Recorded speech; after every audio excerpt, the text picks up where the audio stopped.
All right. Well, here we are once again. Happy Saturday or Sunday or whatever day it is, wherever you are. Yes. Good day to everyone out there. Crazy to have to say that, but we do have people that listen all over the world. So Yeah, which is still a mind-boggling concept in and of itself. right. uh, we appreciate you guys being here, regardless of the day or where you are. So Yep. we had a pretty eventful week in the news. Looks like. So, Yeah. Yeah, we did. So should be Yeah, we did. should be a good long informational segment there. Well, we hope. But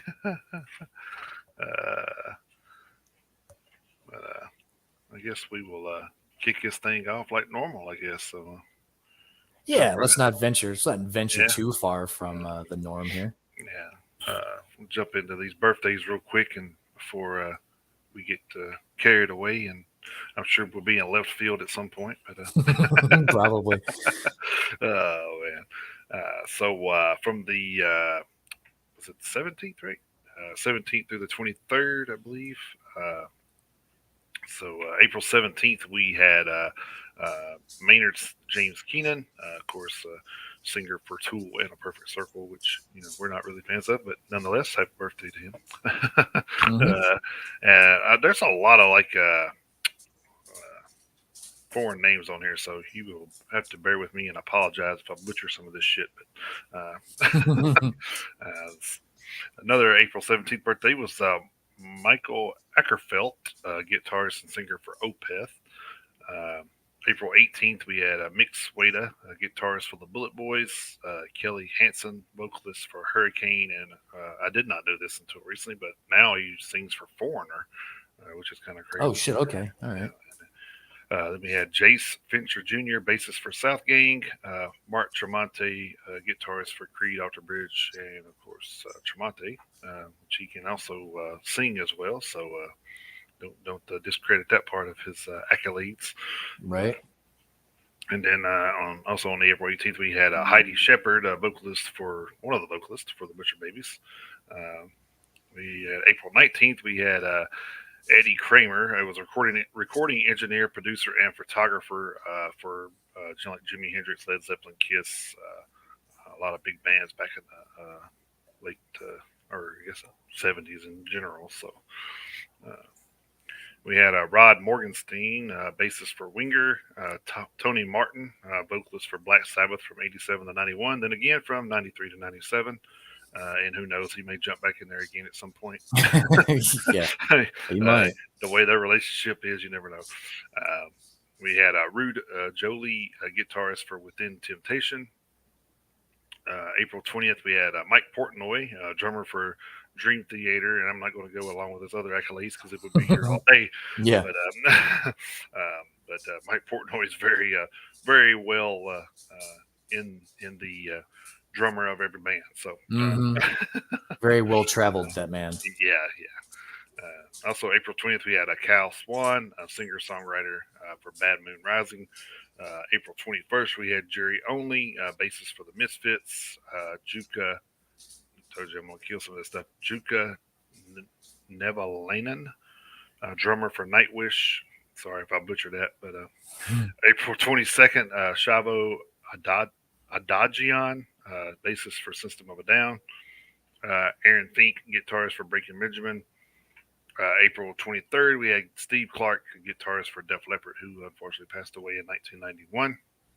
And we have Brent Muscat, guitarist for Faster Pussycat. So that was the birthday list for the week. A lot of old hair metal love this week in the birthday news. So. Yeah. And give a quick shout out to my older stepson Seth. His birthday was on Tuesday. He's 22 now, so happy birthday to him and to everyone else.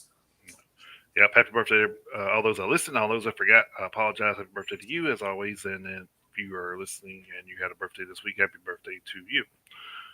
And of course, if it is today, thank you for spending it with us. All right, I guess we can bounce up into these news stories. I was talking about it in before the show came on, I don't know if anybody's following the news story with Randy Blythe, but he contracted COVID-19. I think it was the 19th or so. So it's been a few days ago, but Mm-hmm. so he's missed a few shows. And people, we have some, they've had people filling in from Trivium in Flames, that people that are on the tour. Then of course they've gotten some people to fill in, in between. I know Fit for an Autopsy Singer stepped in, and Camara. We was talking about that earlier. Um, but the thing that really pissed me off was they were talking about how Trivium's Matt Heaphy stepped in, and he provided a different style of vocals because he can do a little bit of everything. So, Mm-hmm. and he was singing 512, and it was a little too clean for these fans, I guess. So they had to go off on our tirade about how it was horrible. They should have picked him to do this and that. And the thing that pisses me off worse than anything is we went through a pandemic where we didn't have shows for Mm-hmm. going on 2 years. You know, and we're still dealing with people, just like Randy Blythe contracting COVID-19 and not being able to perform. But when somebody steps in just to give you the entertainment that you paid a ticket for, you really shouldn't be bitching, because I mean it could have been just as easy saying, you know what, we're just going to get off the tour until Randy comes back, Mm-hmm. and then you would have went 2 weeks without Lamb of God on that tour. Right. So I mean, people just need to get out of their damn bubble, man, and just be like, hey, I'm just glad I get to see, you know, get to see the show. Period. Because at Right. this point, we're very lucky to be able to. Like I said, that's just kind of like one of the things that just pissed me off. It's like you can't win. Like you try to do the right thing and make people, get their money's worth from a ticket, and then they bitch because you picked somebody they didn't like to do the vocals. So, Right. um, and I was watching one of the videos where Fit for an Autopsy Singer, and then Phil Demmel stepped in on bass too, because uh, Mark Hunter went out. So uh, he was had a different illness. He didn't have COVID, uh, but nonetheless, I mean, you got these musicians that are backing each other, which is so great to see. Mm-hmm. And we should not be shitting on that, in my opinion. But Right. Yeah, and I agree with you. And like I said when we were talking about this before the show, it's one of those things where, yeah, you wanted to go see Lamb of God, as you know it. And of mhm, course, it's understandable. I get it. But at the same time, you get to see something that's it's impromptu, sure. It's something you didn't expect, but at the same time, you're at that venue, and let's just say for sake of argument, you're in a venue with like 2,000 other people. You're the only those 2,000 people are the only people who are going to get to see that performance. So they're right, getting to see something rare, and they're getting to see something special. hmm, So it's an experience that you're going to get that chances are pretty damn good that other people aren't going to get to see. You hmm, know, obviously Randy Blythe is going to get better. He's going to recover from COVID-19. He's going to be back on the tour sooner rather than later, no doubt. So, the people who get to see, plain old quote unquote Lamb of God, obviously that's no slout, that's no slight against them. But I mean, right, who's going to there, the people who are going to get to experience the normal lineup for Lamb of God on the tour, they're gonna have a good show, but they're not gonna have that story. They're not gonna have the story that the right, people from the last couple of concerts got to have. you know so you're right. It's just I think sometimes I literally sometimes think, and it's the same with sports. You and I are sports fans, so hmm, we know. you know Same thing with the fans of our sports teams. There's you're damned if you do and damned if you don't. But I literally sometimes think people bitch just for the sake of bitching. yeah. Yeah, I don't get it. It's like I said, I got we got me and you both have tickets to this Hmm. tour coming up, in a couple weeks. So, Yeah. um, would I be disappointed that Randy Blythe wouldn't be there? I mean, yeah, kind of, but I mean, I'm not gonna go out and bitch about, you know, well, you know, that shit sucked or whatever. Yeah. I mean, it's I don't know. Yeah, I It mean, just if Randy's still sick at the beginning of May when we go, I'm going to be disappointed for him. I'm going to be bummed for right, him that he's still sick. But if Matt Heaphy gets up and sings "Now You've Got Something to Die For," I'm gonna be like, all right, I'm in for this. I'm interested to see how this is gonna go. I'm gonna be obviously I'm gonna be there and I'm gonna be enjoying it no matter what. But I'm not going to be pissed because Matt Heaphy takes over. Like you said, I mean, hey, the show's still happening. I'm still at the arena. I'm still getting to listen to some live music from bands that I like. You know, I'm still going to enjoy it. Like I say, I'll still be kind of concerned because I mean, hell, that concert's 2 weeks away. So if Randy Blythe is still sick, yeah, I'm going to be concerned for his health. right, exactly. But the thing is, like, I look at this kind of like doing covers. I mean, There you you don't go. want to have a karaoke cover of anything. I mean, you want to have something different with the cover that you're covering. So I mean, that would be how I would look at somebody filling in like that. Is okay. These are going to be all great cover songs. I mean, because There you you're going go. to have a whole different perspective from the vocalists on their technique and stuff is different. Yeah. I mean, oh man, I don't know. It's just And you it's like and you brought up a good point about how the other bands on the tour are kind of getting together and helping each other out by making sure that the show can still go on and that bands don't have to completely cancel their set altogether, or even the show in its entirety, right. because of the fact you know we went such a long time without being able to go to any live events, music or otherwise. So everyone is improvising. I think in that instance, the fans need to improvise a little bit too. Hey, Mhm. we're trying to do the right thing. We're trying to make sure you can still come to the show, so you don't have to, go through all this other bullshit of, getting your refunds or not, depending on who you got your tickets through, Right. because even you had issues with Ticketmaster for one of those shows that got canceled on us. So, I mean, they're still trying to make sure that everybody has the best experience possible, because I mean, let's just say that Lamb of God set was just an hour long, so instead of having a 4 hour show, Lamb of God completely decides to just cancel the whole set, and now you're down to a 3 hour show. So I mean, there people are gonna have to freaking bend a little bit. Yeah.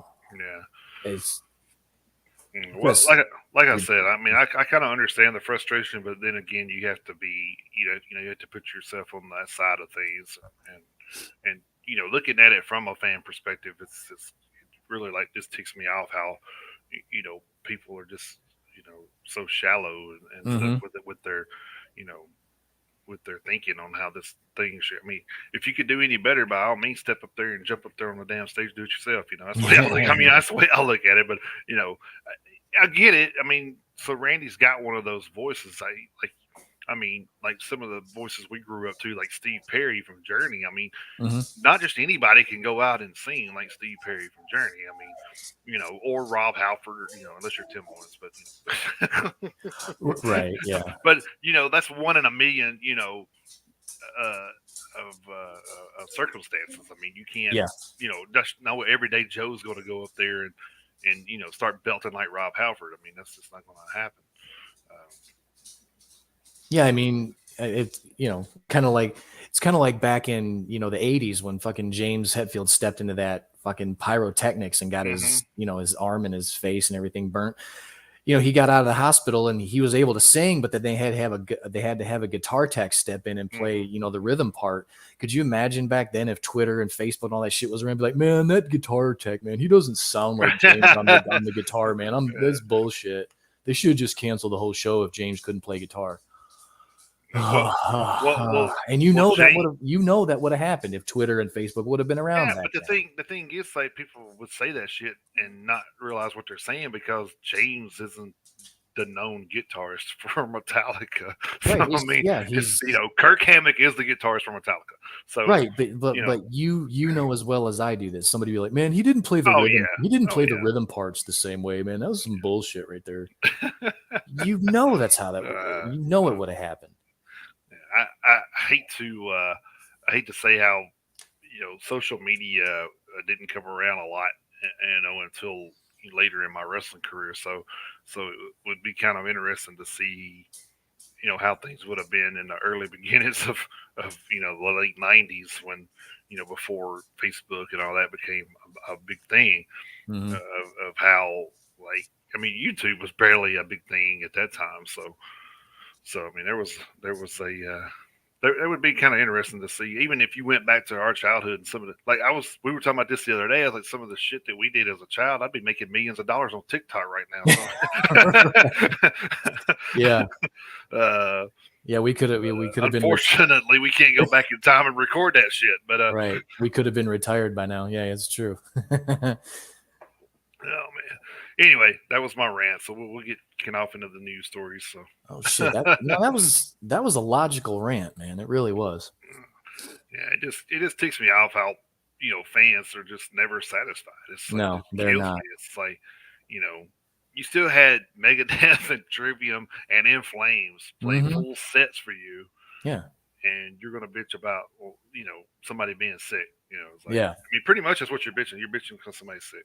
Yeah. I mean, fuck that guy for getting sick. You know what I mean? It's like he went out and got sick on purpose. Yeah. Yep. People are gonna people. So yeah, I guess so. That's probably a good way to put it. People are going to people.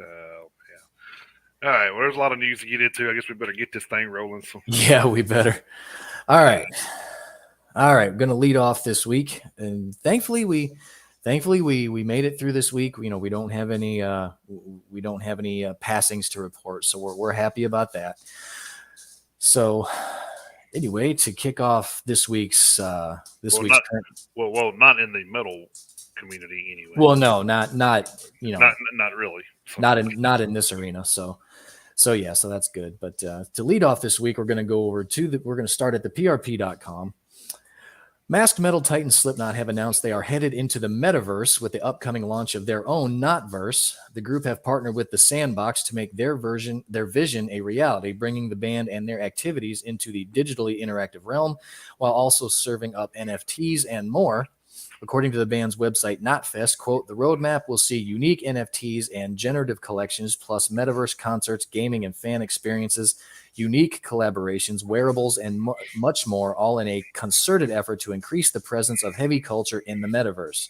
Additionally, the partnership will include a vital element of utility through access to music, IRL events, festival experiences, merchandise, gear, masks, and more, end quote.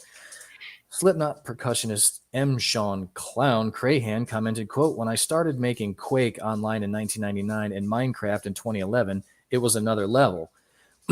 But at the time, I couldn't have Sid scratching next to me. I couldn't offer visual arts to fans. All we could do together was play the game. But little ideas like that are not only possible now, they barely scratch the surface. We are listening, we are watching, and we are going where our fans are leading us. And if you don't understand or you're worried, know that we're going to help bring our fans along. We are getting in this for all of us, with all of us, and we can't wait for you to see what we have coming up, end quote. Sebastien Bourget, COO and co-founder of the Sandbox, added, quote, we are proud to welcome Slipknot and Knotfest as the first heavy music band to open a home for their community in the Sandbox open metaverse.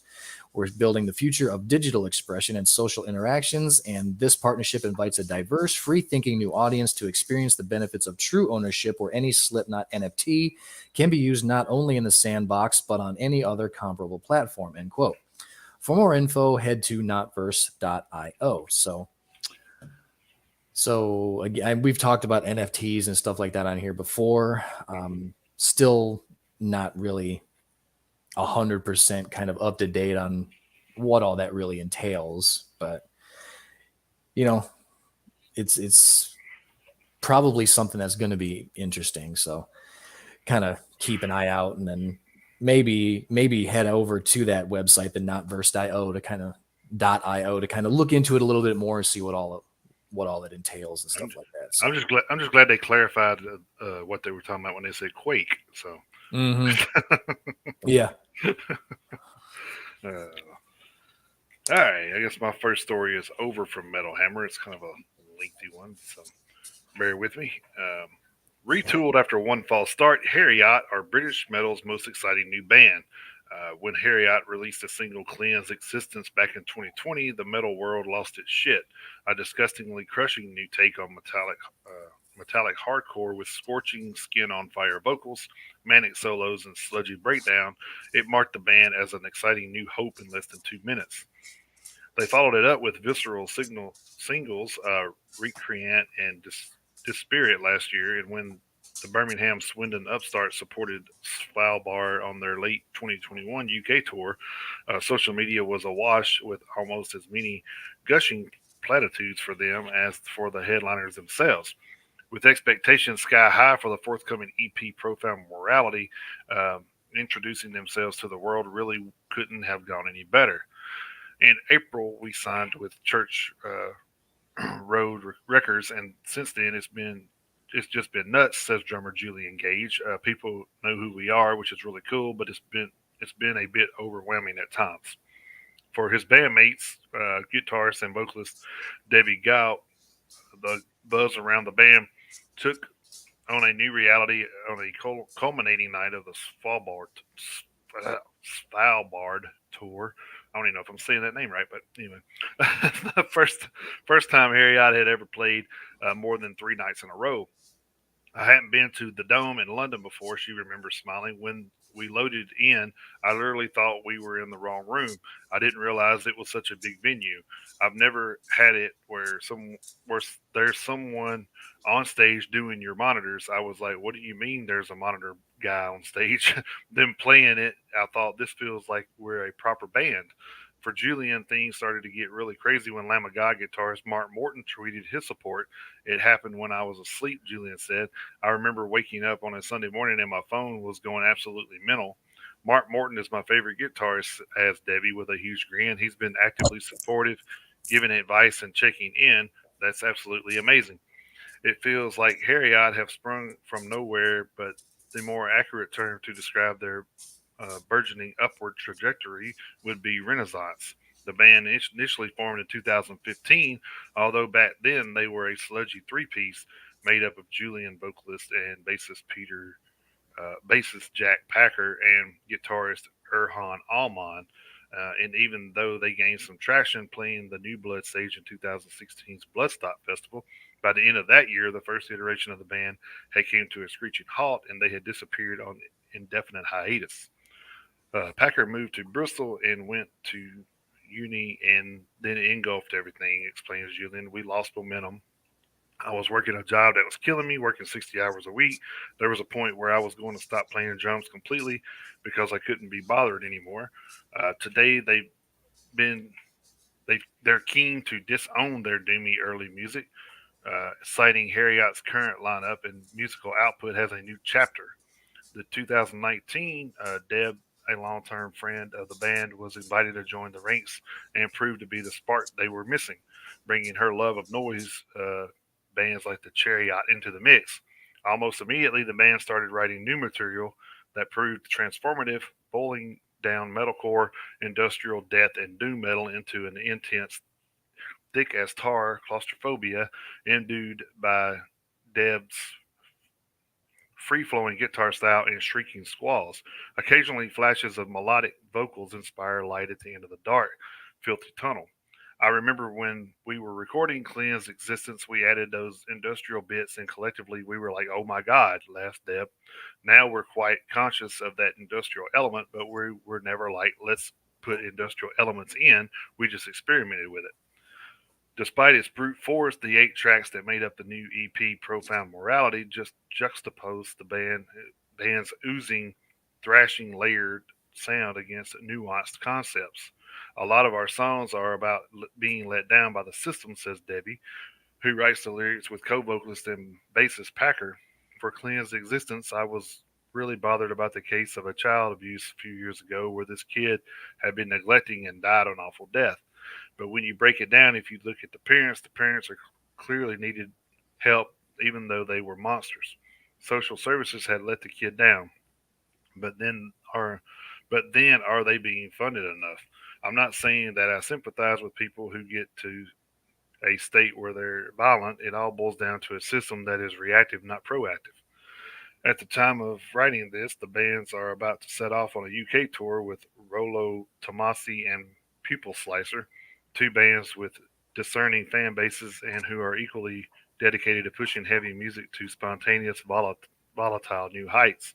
Fans are in for a treat. Already, Harriot have gained a reputation for heart-stopping shows, with Julian admitting he can barely walk after coming off stage. And with Profound Morality set to land as one of the most exciting releases of the year, the future looks incredibly bright for them. We do feel that the pressure of, oh my God, I hope everyone is going to like the rest of what's to come and Miss Debbie. But at the end of the day, this band is the four of us, and we're really happy with the EP. So as mates, we're getting together so, as mates getting together to write music, that's enough for our own fulfillment. Profound Morality EP will be released on April 29th via Church Road. So, that is coming up. So, I guess we will check that out when it hits.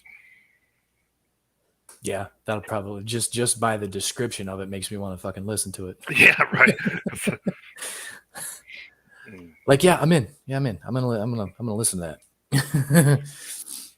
But like, good for them though. You know, I'm sure just Yeah, yeah. I the, mean, like it's one of those stories that you hear. I mean, it could have very well been the end of them in 2015. You know what I yeah. mean? So, but if you work and you know, we can use our interview from a couple weeks ago with Tim and Chris from Eyes of the Living. Mm-hmm. Their former band. I can't remember what was it called again. You remember? Abolish. Abolished, yeah. So that didn't work out. They could have very easily just gave up and said, "Fuck it, we're not. I mean, we're not going to make." It. But they didn't do that. They actually got together. Got two other members and formed Eyes of the Living, in which they're a fucking awesome band. I mean, yeah. So I mean, they're those things it just happens. You have to have everything fall into place just right, I guess, when it comes to all that. But yeah. Um, and with so many bands out there, it's not going to happen overnight for everybody. So yeah. So good for them. Like I said, I hope they really yeah, because I mean we've seen just because of having to do our album review segment, we've seen bands that have been around for a long time and don't have a whole lot of albums, right. But like we've seen these big gaps in between album releases, sometimes more than 10 years. Some of these bands will have these humongous hiatuses between album releases for whatever reason, but I mean they stick it out, and they're able to maintain their career even though there's gaps in everything. But whether it's just life gets in the way, or band members come and go, some people leave, some people come in, and I've got a story about that here in just a second. So I mean, whatever the factors may be, it's good to see bands that are able to maintain however they're able to pull it off, and experience success. So it's always it's good for them, obviously, but then it's also good for us as fans of this genre of music to be able to have another band who's able to make it. So, and yeah, was it like we were reading a while back where Aerosmith has been like the whole band's been together like this whole time. It's like you don't really get that a lot. So yeah, and they were in some precarious spots themselves, even for all the success they've had, back in the late 70s, early 80s. I mean, they were on so many drugs. I mean, half the time they didn't even know where the fuck they were. So I remember reading a story, not to get off on an Aerosmith tangent, but I remember not too long ago reading a story about how Steven Tyler heard one of their songs from earlier in their career and didn't realize that he was the one who sang it. And he went to Joe Perry and was like, "Hey, I heard this song. We should do a cover of it." And Joe Perry's like, "That is our song, dumbass." Maybe he's been in country too long that he don't. Yeah. So I mean, he was so they were so whacked out of their gourd forever, on drugs.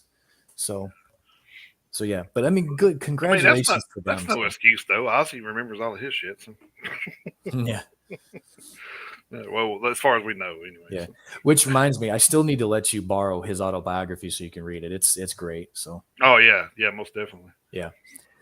All right, so staying at theprp.com, Bleed the Sky have announced the departure of vocalist Noah Robinson from their lineup. A newly issued statement by the band on the matter reads as follows, quote, "Since releasing our last album, This Way Lies Madness, in January of 2020, we have been working hard to consistently put out new music, schedule tours, etc. During this process, we realized as a group that all band members were not aligned with the future goals for Bleed the Sky. Unfortunately, this meant that we have had to move forward without Noah for the time being. We all love Noah and consider him more than just a friend or bandmate. He is a brother for life. The contribution he has made to Bleed the Sky is immeasurable, and we truly wish him the best. We have so much new music that we have been preparing. We brought on a new vocalist with the same drive and passion for recording and touring that the rest of the band has. We are excited to share these new releases with you and to announce that our new vocalist will be heard on the upcoming single Rot in Flesh, which will be released on April 25th, which is Monday." End quote. You can pre-save that upcoming single Rot in Flesh here. There's a hyperlink for that. A teaser for the track has also been posted online here, and there's a hyperlink for that. So there are places where you can well, I don't know what the hyperlink says. It just says here and here. So I would tell you guys the websites if I knew them. But if you go over to the prp.com and you can find that story that was posted on April 19th. You can follow those hyperlinks if you wish to, but if you're patient, you'll be able to probably find it on YouTube on April 25th. So they do have a new single coming out, and best of luck to Bleed the Sky and to Noah Robinson for whatever he may do in the future. So yeah, it's always unfortunate to hear about people leaving the band, but a lot of times it works out for the best for everybody. So. Yeah. And this one does again sound like it may have been mostly amicable. So, All right. So like I said, there was another story. I probably should have done it too, but I didn't. I didn't want to get into the. It's always about most of the time when you talk about those type of things. It's always the band did this or the other guy did that. I mean, we just read that a while back where I can't remember what the band was where they kicked him out for he wasn't showing up, he wasn't doing the practices, and then he was like, I don't know, I thought everything was going great. It's like so I mean, you always get those stories every once in a while where they think they just the the the member getting axed, and then the other members have different opinions on what's going on. So there's actually been a lot of, and you and I both talked about it. It's kind of weird. It seems like a lot of these departures have just been happening in bunches here lately. Getting a lot of stories from a lot of different bands. And the good thing is most of them have been amicable. But like the story you referenced, and I can't remember the band either, but that was only like a week or two ago, where the band was basically throwing the guy under the bus, and then like you said, the dude was like, "Oh man, I thought we were doing okay." Yeah. Well, maybe he's like Udo. You don't have to warm up. He doesn't have to warm up. Yeah. But we were talking about that. I was just thinking about. I was just seeing the story with Burton C. Bell talking about how why he left Fear Factory, and I didn't get that. I didn't take it from the news this week or whatever, but I did see that in there. I didn't really read the story either. I didn't either. I saw the headline, but but I, like I said, usually I don't try to get involved in the raff of all that because it's been a minute since Burton's been gone. So it's I'd like to say it was mutual, but we all know hadn't got along for a long time. So and those two, I think it actually I remember reading where they actually fist fought. Right, I was just about to say that. I think those two literally got in a fight. Yeah, so there you go. Yeah. Anyway, well, like I said, I hadn't read it. I probably should have just to try to get a update on that, but well, we can go back. We can go back. There was just so much this week, so it was like I was picking and choosing on what I really wanted to throw out there. Yeah. I mean, luckily we had that this week, but we don't have to figure out what we're going to fill in with. Right. All right. Anyway, this one you might be interested in, Chris. This was for Metal Hammer as well. Rammstein have announced a series of special playbacks of new Alam Zate is it Zeit or I think it's just Zeit. Zeit? I think it's just Zeit. Yeah. In movie theaters around the world on April 28th, 24 hours before it's officially released. This event takes place in selected cinemas in Europe and America and will feature a full playback of the album's 11 tracks in Dolby Atmos. Each track will be accompanied by a specially commissioned visual. The event will also feature the videos for recent singles Zate and Zigzag, as well as the brand new video for the track Angst. They're going A to Z there. Yeah, they are. uh, a full length of participating cinemas can be found on Rammstein's website. Site is the follow up to 2019's Untitled album and was recorded at La Fabrique Studios in Saint Remy de Provence, France, with producer Olsen in Baltini. Way to fuck me up there, Metal Hammer. Thank you. Actually, you did pretty good. French is hard, man. Yeah, French I just see all that. I'm like, wow, that's a lot of unrecognizable words to me. The album will be released on April 29th on multiple formats, including standard CD, special edition 6-panel CD digipack with a 56-page booklet, and double vinyl 180-gram LP with 20-page large format booklet. It will also be available digitally. The cover features a photo of the band on the steps of the Trudeltrum, a pre-WW or pre-World War II, what the fuck am I? Pre-World War II aircraft testing facility in Berlin. Jesus Christ, this is the interesting thing I thought when I was I wanted to cut it off at the producer part, but then I read this and I was like, oh, I have to like acknowledge this because the picture was shot by Canadian rock star and photographer Bryan Adams. So if you don't know who no shit. Yeah. So if you don't know who Bryan Adams is, he was a big rock star back in the early 80s. Yeah. And also Rammstein began their world tour in Prague in May 15th. But yeah, Bryan Adams was a big rock star back then. And I happened to think about this when I read this, is I actually remember one of his videos where he was actually taking pictures of a girl in the video. So like it kind of reminded me, I was like, oh, well, maybe he actually was doing photography this whole time. May have been. Yeah, so that's pretty cool that he's still actively doing things in the rock and metal industry. So good for him. Yeah. Have you by chance seen the videos for those first two singles? I watched I think I watched the first one. Was it Zeit was the first one, right? Yeah, Zeit was the first one, and then I watched that one. And then I actually posted the video for Zigzag on the Facebook group. I actually saw the video for Zigzag first, but then I went back and I watched the video for Zeit, and yeah, that's an odd one. All I will say about the of course all of Rammstein's music videos are weird, but that's what's so cool about them. But as far as the music video for Zeit, I will say this: reverse childbirth. That's all I'll say. Okay. I could see like Rammstein's like the two you're talking about, Zigzag and Zeit. I could see those videos being like an intro to American Horror Story or something. Right? Yeah. Oh man. Yeah. It's pretty rough. So. Mm-hmm. But their music videos make me laugh too, though. So they do. They are funny. Yeah. But I'm super duper looking forward to that new album because their last one, their self-titled album, was fucking awesome. Was it really? Yes, God, it was so good. Yeah, I didn't catch that one either. So. Yeah, it was good. So, all right, staying over at the PRP. Vane FM drummer Matt Wood suffered a severely broken wrist while on tour several weeks ago and currently requires immediate surgery to correct it. In turn, the band have launched this GoFundMe, hyperlink in the story, to raise the funds for his medical bills to make said surgery a reality. The following was offered regarding his health via the GoFundMe campaign. Quote, 2 weeks ago, while on tour with Touche Amore, Vane was on their way to Canada when Matt had an accident causing him to break his left wrist badly. He went to the ER where they put him in a splint for the time being, but was told he would need to see an orthopedist ASAP.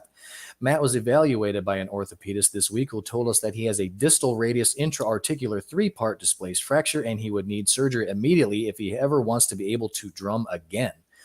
Matt currently does not have health insurance, and these types of surgeries are already extremely expensive, even with insurance.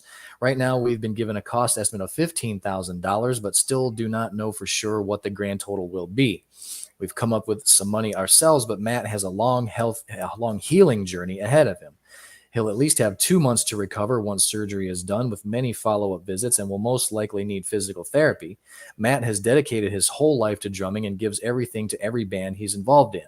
Matt is devastated by this news and is eager to get this surgery done as soon as possible so he can begin to recover and get back to what he loves most. Please consider donating or sharing. Anything helps. Thank you, everyone, for your support. End quote. So, ouch. I seen the picture of that. That's oof. Yeah, the picture of it. Yeah, that looks that your arm isn't supposed to be. Not supposed to be shaped like that. So yeah. Here, give me 1 second. Let me see if I can pull that up. I don't think. Are you trying to make me throw up on the show? I see.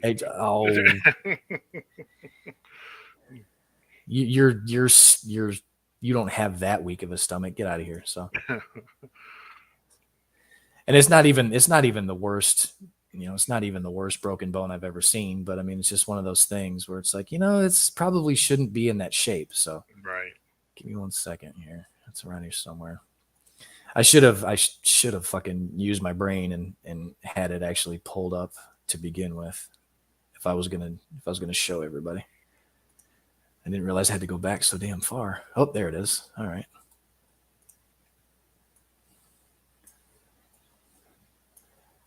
Like I say, it's not the worst broken bone I've ever seen, but you can tell the guy probably had a little bit of pain there going on. So yeah, it definitely did not look fun. That's for sure. Yeah, it didn't tickle for sure. All right, so yep, there you go, guys, right there.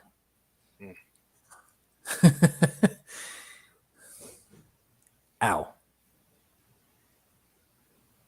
So yeah, it's not. Yeah, see this little bend right there. Yeah, that's not supposed to be there. No, that's not supposed to be there. So crazy. Well, hopefully, he heals up and gets to play again. I know it's kind of the first thing you think of doing things like this. Am I ever going to get to play again? So hopefully, right, yeah. Hopefully everything works out. And he can actually play again. So, man. Yes. So good luck to him with that. And if any of you guys, have a few bucks to throw their way, like I say, the hyperlink is in the story. So good luck to him. All right, my next one is over from Blabbermouth.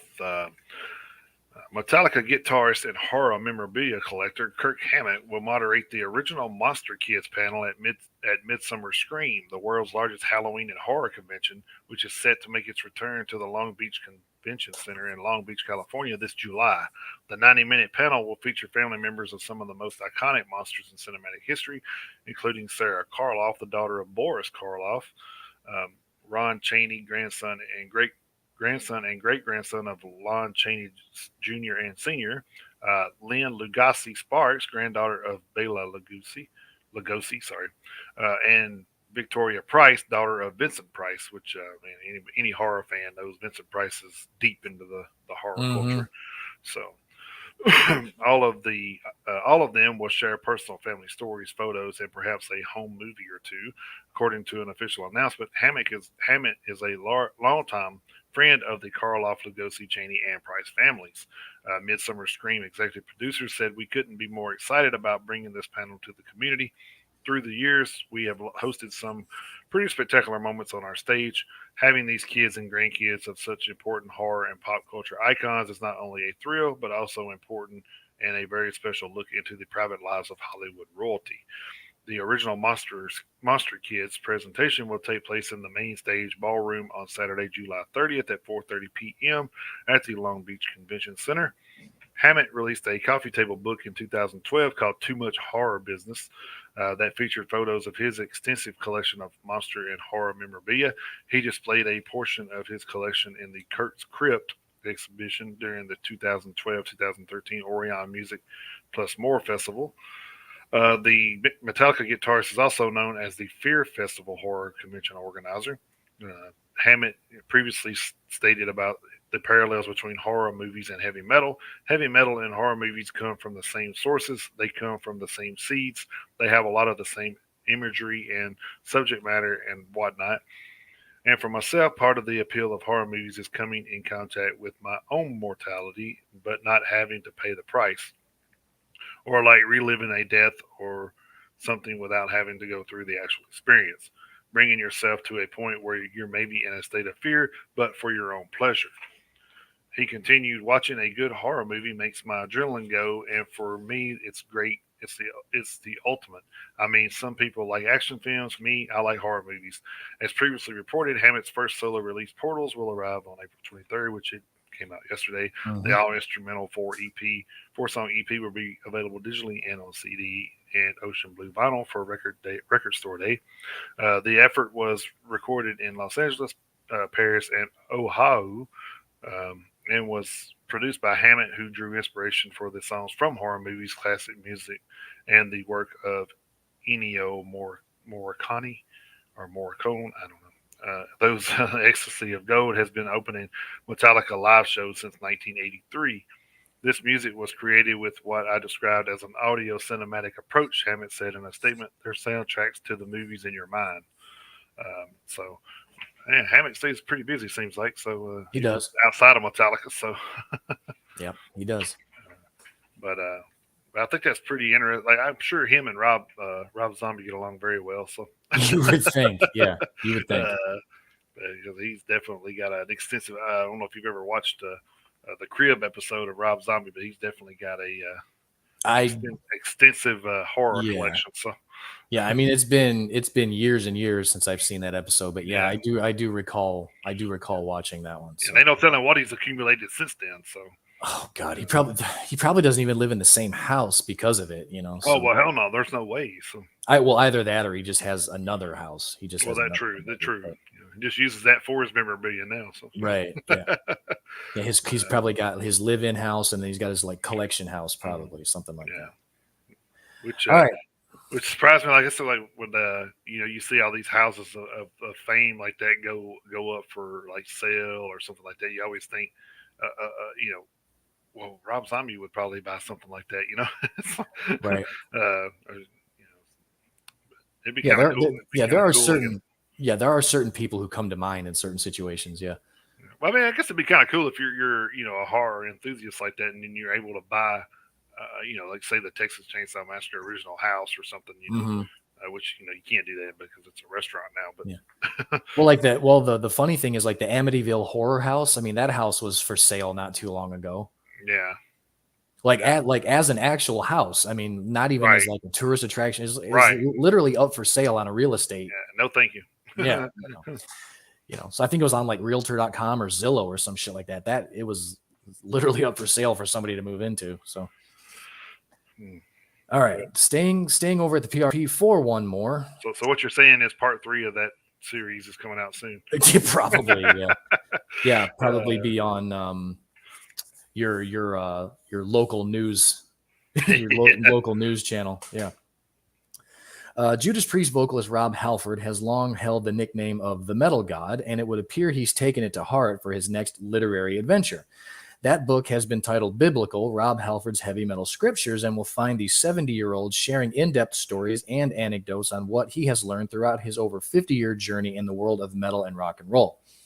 This book follows his 2020 autobiography, Confess, and Halford had the following to say about this new undertaking. Quote, after my penitence with Confess, it's time for me to be biblical and take our congregation through all the ins and out and ups and downs of what it takes to make the life of the metal god. So get comfy in your pew and prepare for the light of revelations by becoming biblical, end quote.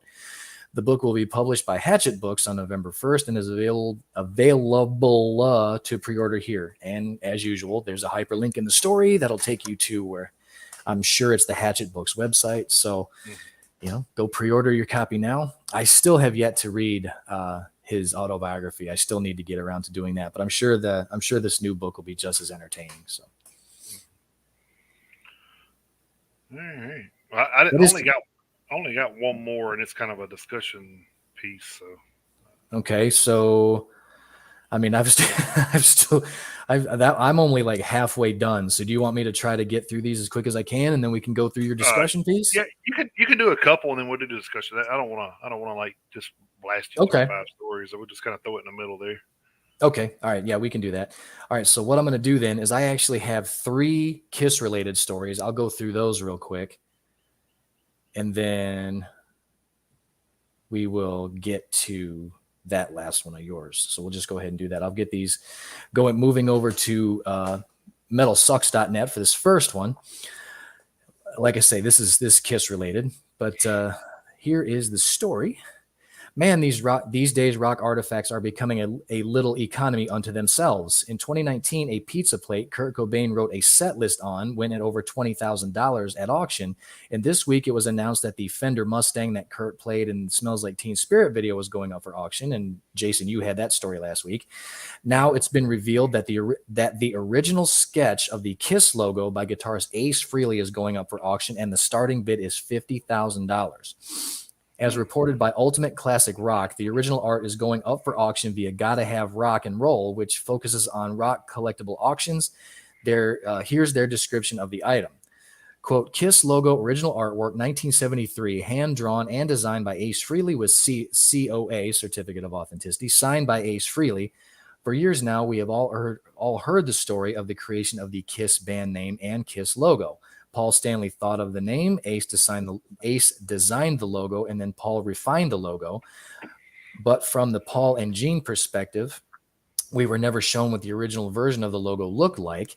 It's clear now the reason it was never shown to us was because Gene and Paul didn't have it to show anyone. The artwork was buried within Ace's personal collection. Ace unveiled the original logo artwork for the first time in 2011 within the middle interior color page section of Ace's No Regrets book and discussed its creation on page 77 of his book. Ace designed the logo in early 1973 using graph paper in order to properly draw out the perfect proportions in a consistent scale. The logo needed to be created for obvious band identity reasons, but Ace also thought a logo was needed for the purpose of selling a potential pinback button as a piece of merchandise or as a giveaway memento to friends, family, crew members, and supporters of the upcoming band at early Kiss club shows. This is why the artwork was taped by Ace to a button for the sake of example. He basically built a prototype button to show the other band members in order to get everyone's feedback and approval. As for condition, the paper of the artwork is super delicate because it's going on 50 years old. The paper is frail and was never kept as a collectible, so there's tiny tears all around the edges. Due to its fragility, the button will be shipped to the new owner within a Mylar sleeve inside a mini plastic case. Understanding something here, by winning this auction, you will become both curator and steward of one of the most significant pieces of rock and roll history. Here's your chance to own one of the most historically significant Kiss items ever offered for sale. This purchase does not come with ownership rights to the logo design and does not give you any right to make duplicate copies of the logo for resale. This is being sold strictly as a collectible for you to enjoy within your personal collection. Measures 3.5 by 3.5, comes with an Ace Frehley signed certificate of authenticity and Gotta Have Rock and Roll certificate of authenticity, end quote. Check out photos of the design below. We'd urge you to buy this if you have more money than sense, but even if you're a Kiss fan, that's probably a given. And that's from the writer, not from myself. So, and in order to save time, there's the logo right there. So, I mean, it doesn't really look any different than the one, except, they took the diamond off the eye, and then obviously the set of lips isn't there anymore. So there you go. There it is right there. That right there is 50 large. Right there. 50 large. Thank you. 50 large. So yeah. And like I said, in keeping with the spirit of Kiss and their misanthropic adventures. Oh, hang on a second. Where'd you go? There we go. All right. Moving over to blabbermouth.net. Kiss frontman Paul Stanley is auctioning off a 2022 Chevrolet Corvette Stingray convertible. Barrett Jackson will offer his factory customized C8 Corvette with no reserve at the 2022 Las Vegas auction held June 30th to July 2nd in the West Hall of the Las Vegas Convention Center. Stanley became acquainted with Chevrolet's top executives at the launch of the C7 Corvette in 2013 and was later asked by Mark Roos, the president of Chevrolet, if he would like to take part in designing a 2015 Stingray model for the 2014 SEMA show. He agreed and worked with the design team to develop a color inspired by a supercar he had seen, which is incredibly close to the Long Beach red paint option Chevrolet began offering in 2016. Following the project, Stanley said he was very excited that Chevrolet would be raising the bar in terms of design and technology regarding the C8. As a result, the C8, powered by a 6.2-liter V8 paired to an 8-speed automatic transmission, was adorned with the striking metallic red tint coat exterior paint color, also known as Red Mist Metallic Tint Coat, and the successor to Long Beach Red he helped create. The accompanying saddle interior and pewter wheels worked together to give the car a warmer and richer feel than the other colors normally seen on American cars. Quote, "I would rather draw attention from being understated than overstated. That's just my preference," end quote, Stanley said. Though he loves the car, he is offering it for auction because he couldn't do it justice, as he is so conscious of the vehicle, its pedigree, and its number. Quote, "I wanted to make it available to somebody who might be able to get more out of it, whether it's to add to a collection or to drive it," end quote. The 70-year-old rocker is throwing in an Ibanez PS120 Paul Stanley signature guitar for the winning bidder. And let's see, there, like I say, to save time. There you go. There's the car and the guitar. Yeah, it's a nice car. Yeah, it's pretty slick. So, and one more, not to be outdone in the KISS realm of doing shit to make money. Gibson, the iconic American instrument brand, has partnered with Gene Simmons, international rock legend and co-founder of KISS, to create the new Gene Simmons G-Squared Thunderbird bass. The Gene Simmons G-Squared Thunderbird bass defines the merging of two music icons and will bring multiple electric guitar and bass collections across Gibson brands, including Gibson, Epiphone, and Kramer. The first ever signature artist bass for Gene from Gibson, the Gene Simmons G-Squared Thunderbird bass, introduces a revitalized Gibson bass lineup with more signature and core guitars to come. The Gene Simmons G-Squared Thunderbird bass. Gene probably had them put that in the story. He's like, it's got to be in the story a certain amount of times. Oh yeah, It totally sounds like Gene Simmons. The Gene Simmons G-Squared Thunderbird bass is available worldwide at authorized Gibson dealers and via Gibson.com. Quote, "Gibson is an outstanding company and has earned its place as a leading guitar brand with fans around the world," says Simmons. The new G-Squared Thunderbird basses are all handmade in the USA with a sound that is off the charts. The design is so beautiful and collectible, they are simply works of art. That was an end quote from Gene. Then, quote, "We are excited to launch the first of many projects together with Gene Simmons," says Cesar. I still don't know how to say this guy's name. Cesar Gakian. I don't know. Brand president of Gibson Brands. If that's not how to pronounce that, I'm sorry, buddy. I'll get it one day, maybe. The Gibson Gene Simmons G-Squared Thunderbird bass guitar has been more than a year in the making. It looks and sounds epic, and it is unmistakably Gene. Working with him is such a privilege for all of us at Gibson. He is deeply involved in every aspect of developing the guitars and planning our launch. A legendary musician who has touched the lives of generations of music fans, Gene is also a creative and successful entrepreneur, understatement of the year. This is the first of many ways in which the G-Squared partnership will be paying tribute to Gene, his iconic status, and continue to inspire new generations of Gibson and Gene Simmons fans to play and create music, end quote. The stunning Gene Simmons G-Squared Thunderbird bass guitar is designed to meet Gene's performance needs and preferences in stadiums across the globe. Designed for modern basses, it features the classic Gibson reverse Thunderbird body and headstock shape. The Gene Simmons G-Squared Thunderbird bass is voiced with a pair of powerful T-Bird pickups, each with individual volume controls and paired with a master tone control. The bound ebony fretboard features pearloid reverse split diamond inlays. A Graphtec nut and hip shot mini clover tuners keep the tuning rock solid, while the other end of the strings anchor to a hip shot bass bridge. The back of the headstock features a G-Squared logo. The ebony nitrocellulose lacquer finish is paired with black chrome hardware at a Mirrorplex truss rod cover with a Mirrorplex pick guard, which features a laser engraved custom Gene Simmons logo. A hard shell case is included. Simmons is a serial entrepreneur, philanthropist, and media mogul. Simmons has achieved success that reaches far beyond his music career, extending into television shows, films, publishing, merchandising, worldwide restaurants, consumer products, and more. Simmons was inspired to become a rock star when he first saw a televised performance by the Beatles. Simmons formed several bands and then met fellow KISS co-founder Paul Stanley in 1970, and they formed the group Wicked Lester. And we're not going to get into the entire history of Kiss here, so because it goes on and on and on and on. You mean you don't want to go into history? No, we're not going to go into the history right now. So, but they did mention the name of the guitar like 5 times, right?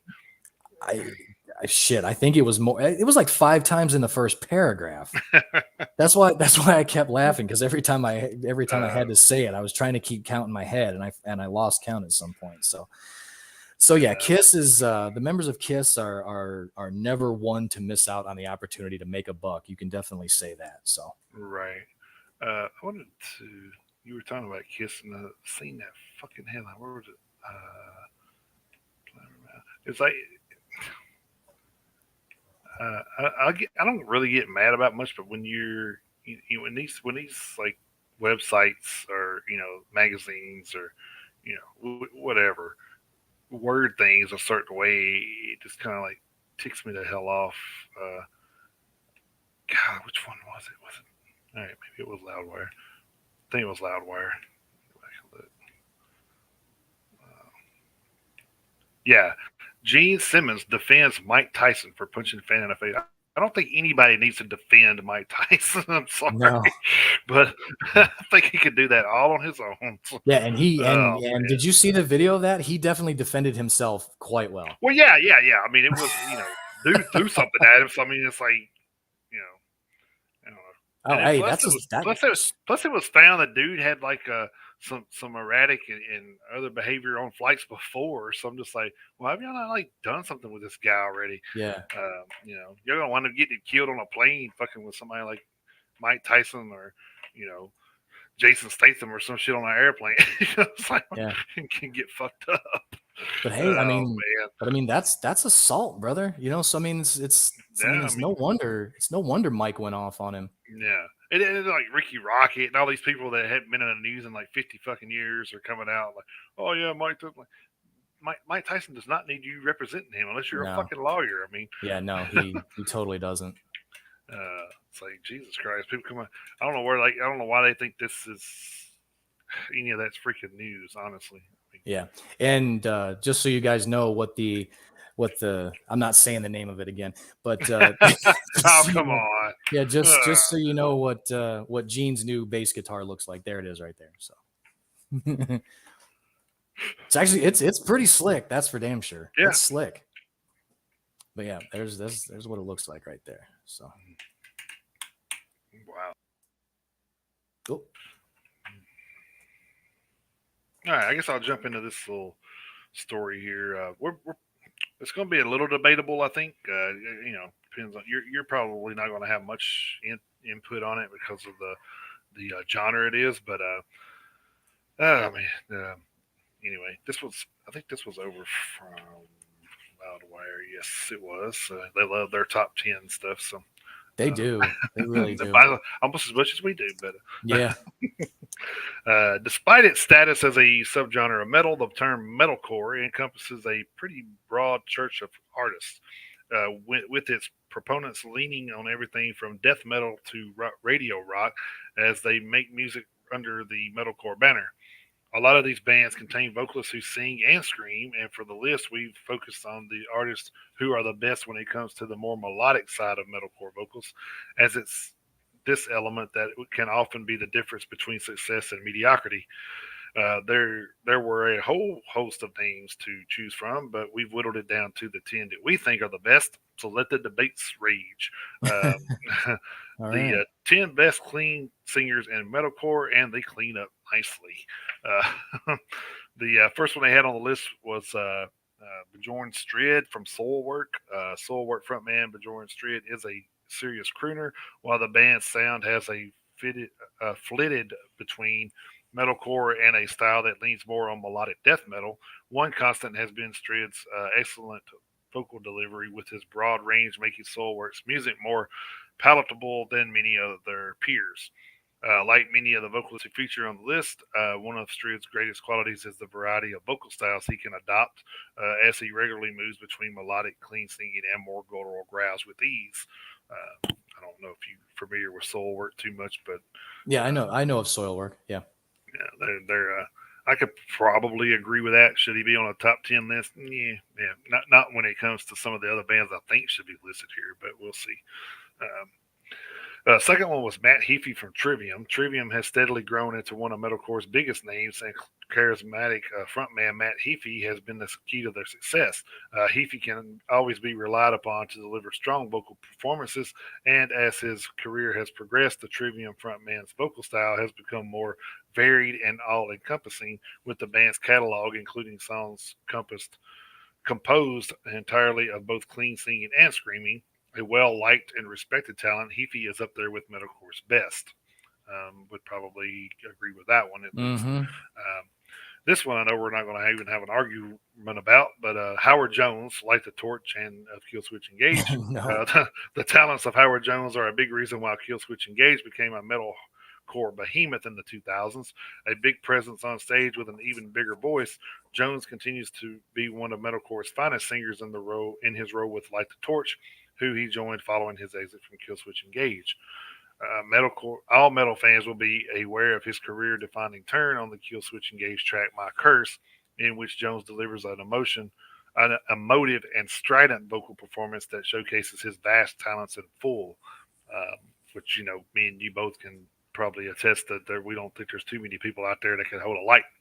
No pun intended. Right. Yeah. Or hold a torch to Right. Yeah. to Howard Jones. But yeah. Now is this list going in order? You said it's not really. Oh, so, okay. Yeah, So they didn't have any. They didn't have anything numbered. So I don't. Okay, so they're okay. So they're not going from like 10 to 1, and they have Howard Jones at 8, which would be fucking stupid. No.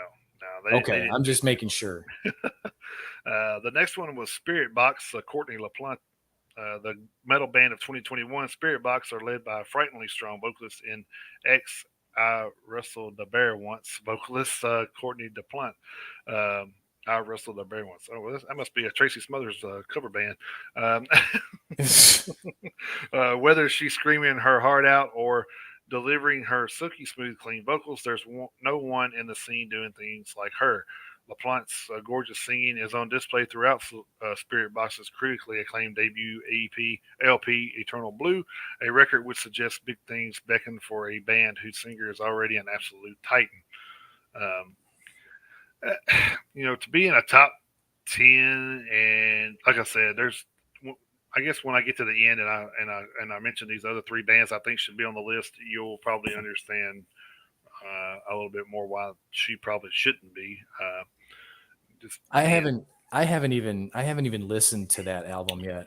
It's just good. It's not good. It's not that I have anything against it. I just haven't gotten to it yet. I think it's one of those things where like they just like every site is throwing them in your face. You know what I mean? It's kind of like Spirit by Spirit by Spirit by. Okay, we're good. We get it. It's like, yeah. But the next one was Greg Pucciatto from Dillinger Escape Plan. Sorry, Greg Pucciatto's. Is it Pucciatto? Pucciatto. Sorry, maybe that's how it is. I don't know. Pucciatto. It's Italian too, so you're probably fucking try to rub me out. Its work with the Dillinger Escape Plan isn't metalcore in the traditional sense, but that's always been part of their charm. Echoing the band's varied and technically proficient take on metalcore, Pucciatto's vocals are equally unique, with the former Dillinger leader able to deliver the kind of harmonies and falsettos few can match. Having disbanded in 2017, the Dillinger Escape Plan remains sorely missed in the metal scene. Like I said, I think there's better ones to put on the list, but anyway. This one I probably would keep on the list. Spencer Charnes, Ice Nine Kills, one of the most innovative bands in contemporary metal. Ice Nine Kills are led by the fine frontman Spencer Charnes, who can sing and scream with serious proficiency. There's a real theatricality, to Charnes' voice, which borrows from the likes of My Chemical Romance's Gerard Way and elevates the band's output above many of their metalcore peers. A frontman with the talents and vision to make his band a serious success, don't be surprised to see Ice Nine Kills become a huge name in metal in the coming years. So I think they already are a huge name in metal, but okay. Mm-hmm. I think they found that niche, and I think they're running with it. So and it's probably smart to do so. Mm-hmm.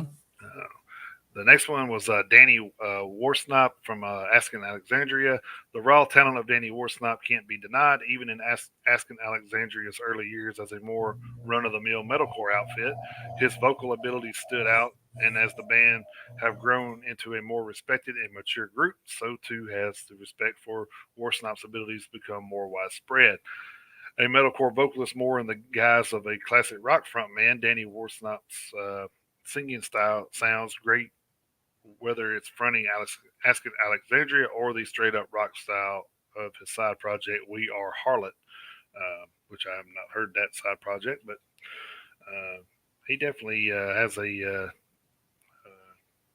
good range on him to. Would he? I mean, I guess with some of the other people on here, could probably keep him on the list too. Next was Ronnie Radke from Falling in Reverse and X Escape the Fate. A string of controversies have made Ronnie Radke a much maligned figure in the eyes of many metal fans, but there's no denying the man's got pipes. Radke's talents as a singer were evident as soon as former band Escape the Fate emerged with their debut LP, Dying Is Your Latest Fashion, a record whose vast success owes much to Radke's cutting vocal performance. He's continued that work with current outfit Falling in Reverse, and he's showing no signs of letting up, with the band's recent track Popular Monster becoming a rock radio smash, in the process highlighting Radke's proficiency with rapping, clean singing, and harsh vocals alike. Next one was Aaron Gillespie from Under Oath. The vocal talents of Aaron Gillespie are there for all to see across the back catalog of Under Oath, but his abilities are perhaps best evidenced on 2004 classic They're Only Chasing Safety, the band's melodic emo-leaning album that delivered tracks such as Reinventing Your Exit, where Gillespie's singing takes center stage. As well as in his work with Under Oath, Gillespie's significant singing ability is evidenced in his solo output, as well with his alt-rock band, The Almost, which I haven't heard that band either. So there's like all these side projects, man. It's hard to keep up with. Next on the list was Caleb Shomo from Beartooth, another metalcore vocalist who can deliver the scenes as well as the screams. Caleb Shomo is rightfully one of the current scene's most beloved figures, a picture of charisma and unbridled energy whenever he takes it to the stage. With Beartooth, Shomo's singing talents shouldn't be underrated, with songs like In Between and Disease showcasing his serious range. Check out the live tracks on Beartooth's Deluxe Edition below for evidence of Shomo's abilities. Which, I mean, Caleb Shomo does have some pretty good range too. He can do a little bit of everything. He's musically, they're kind of walk that fine line with metalcore, but like I said, vocally you can't deny his vocals. Three bands I think should be on the list, and I think you would probably agree with at least one of them. I think Chris Motionless from Motionless and White should be on here. He definitely has a range of doing a little bit of all that as well. He transitions very well too, which is a big thing for me. Being able to transition from screams to cleans, and then hit those gutturals every once in a while too. So I think he should have definitely been on that list. Winston McCall, vocalist for Parkway Drive, he actually has a pretty good range with that as well. He can, a lot of people that probably don't know this if they're not big Parkway Drive fans, but if you listen to them, they're not all about the gutturals and the screams. There's actually a few songs they have that he cleans up the vocals pretty good. So, and then last but not least, I think Matthew Tuck from Bullet for My Valentine should be on there. You probably agree with that, I imagine, but yeah, I would. Yeah. So, but yeah, you definitely are more versed in metalcore than I am. I listen to Trivium, I listen to Light the Torch and Killswitch Engage, and I listen to Bullet for My Valentine, of course. And I've heard of those other bands, but honestly, I've never been a huge fan of the Dillinger Escape Plan or Asking Alexandria personally. But but I will say this: to be able to have the ability to have that kind of range, to be able to pull off both vocal styles. Mhm.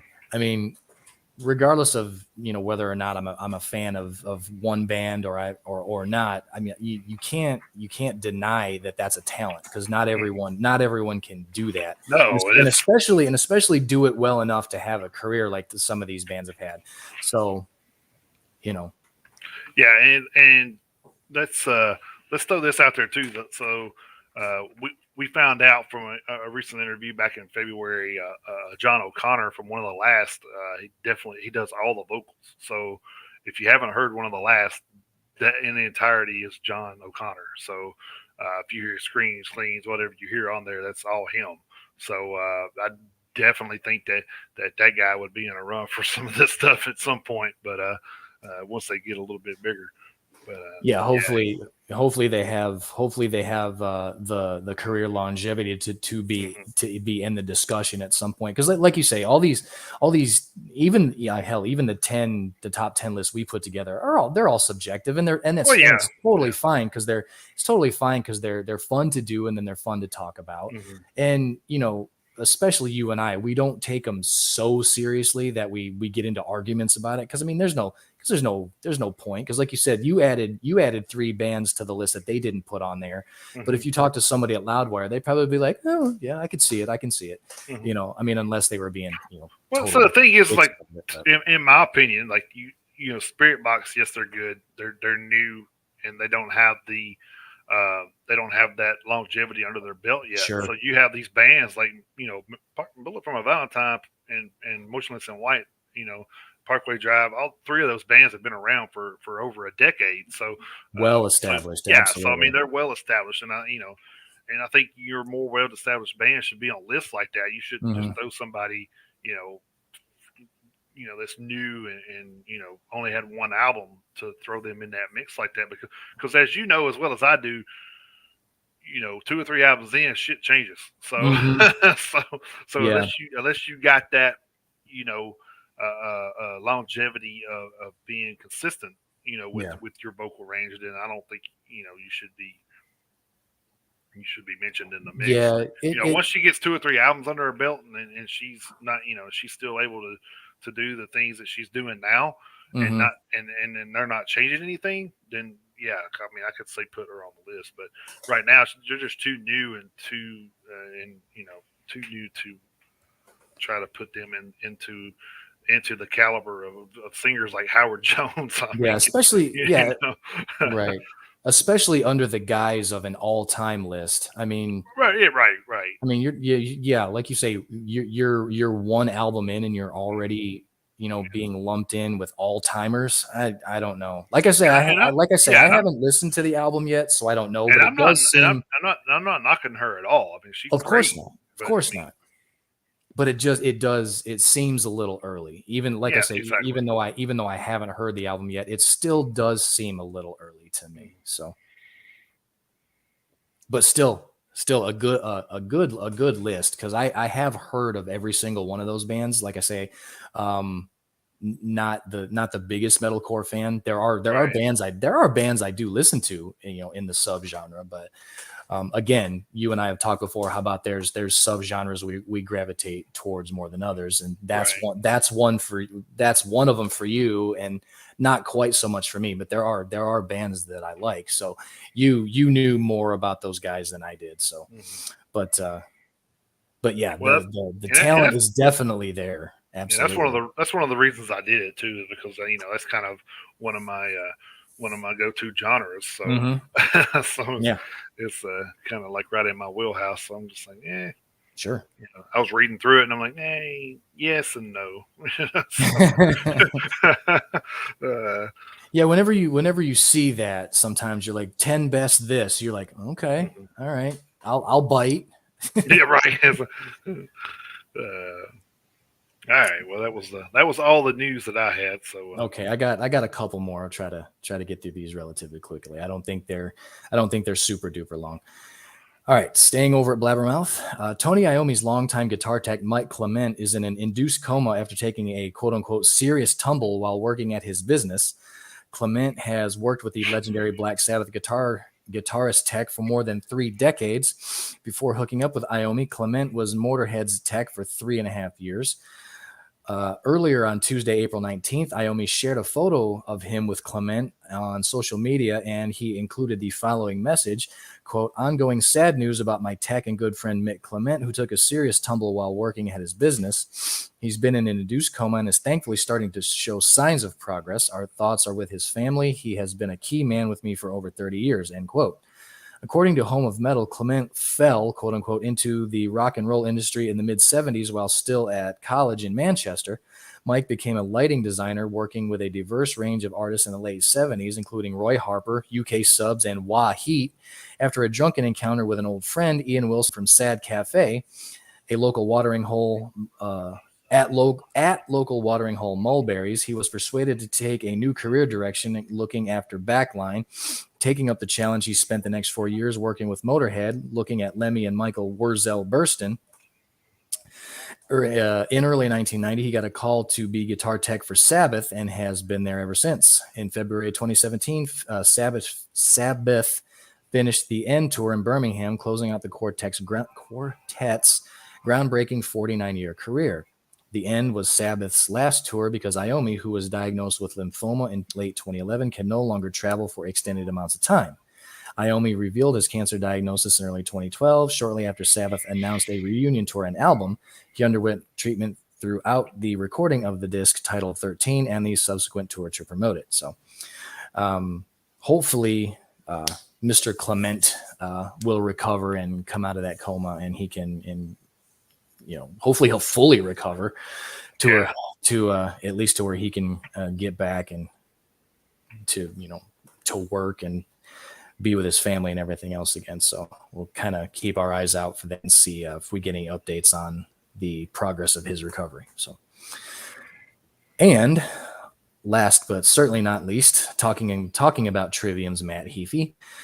This June, Trivium vocalist and guitarist Matt Heaphy, Z2 Comics, and illustrator Half Sumo will debut Ibaraki and Friends, a rhyming picture book featuring the myriad Japanese folk tales and rich mythologies that inspired Heaphy as a child. This vibrant guide, designed by Matt's wife Ashley Heaphy, offers a new way for families to connect to Japanese culture and be enthralled by the monsters, heroes, and places that formed its legacy. Ibaraki and Friends is a book full of the stories that I grew up with. That Japanese folklore lies at the very root of so many of the amazing stories we have today, whether they're in video games, anime, movies, or songs, Matt explains. Each spread of Ibaraki and Friends presents one of the many legendary tricksters, heroes, and mystical beings that occupied the classical Japanese stories Heapy's mother taught him growing up. These include the monkey-man-bird hybrid Tengu, the 8-headed beast Yamata no Orochi, and a 9-tailed celestial fox, all channeled with neon energy through Half Sumo's vivid illustrations. Quote, "For years, I've researched as many Japanese stories as possible, gotten several of them tattooed on my body, and explored their themes in the songs of Trivium, Ibaraki, and now in Ibaraki and Friends," Matt continues. "It's our hope that in exploring these wonderful stories that the readers will want to learn more about Japanese culture, then more cultures of the surrounding Asian countries, then spread that willingness to learn about stories from all over the world, inspiring curiosity in the many cultures we share around the planet," end quote. In tandem, Heaphy is also releasing the Ibaraki and Friends Lullaby CD, a musical complement of the book that provides soothing acoustic songs written and performed by Heaphy to offer even more ways to experience these treasured tales. Heaphy is a Japanese-American musician, best known as the guitarist and lead vocalist for the Grammy-nominated heavy metal band Trivium. Heaphy co-founded the band in 1999 when he was in 8th grade. The quartet has gone on to sell millions of records over the span of 10 studio albums, culminating with In the Court of the Dragon, released last October. Trivium was nominated for the Best Metal Performance Grammy in 2019 for the song Betrayer. Heaphy's solo project Ibaraki explores Japanese culture and mythology through black metal and partially inspired his Ibaraki and Friends book with Z2 Comics. The Ibaraki self-titled record debuts on May 6 worldwide and includes guest contributions from Gerard Way of My Chemical Romance, Isan of Emperor, and Nergal of Behemoth. Heaphy also releases music under Matthew K. Heaphy and has collaborated with musicians like Mike Shinoda of Linkin Park and, of all people, Richard Marx. Heaphy is, and the of all people thing was from me. Yeah.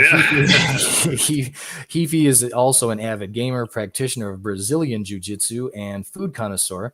He streams daily on his Twitch channel, Matthew K. Heaphy, displaying the behind-the-scenes work it takes to stay in shape for guitars and vocals.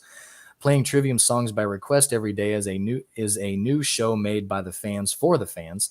Heaphy has co-founded the Metal and Honey Foundation. The Metal and Honey Foundation supports the Orlando Health Arnold Palmer Hospital for Children.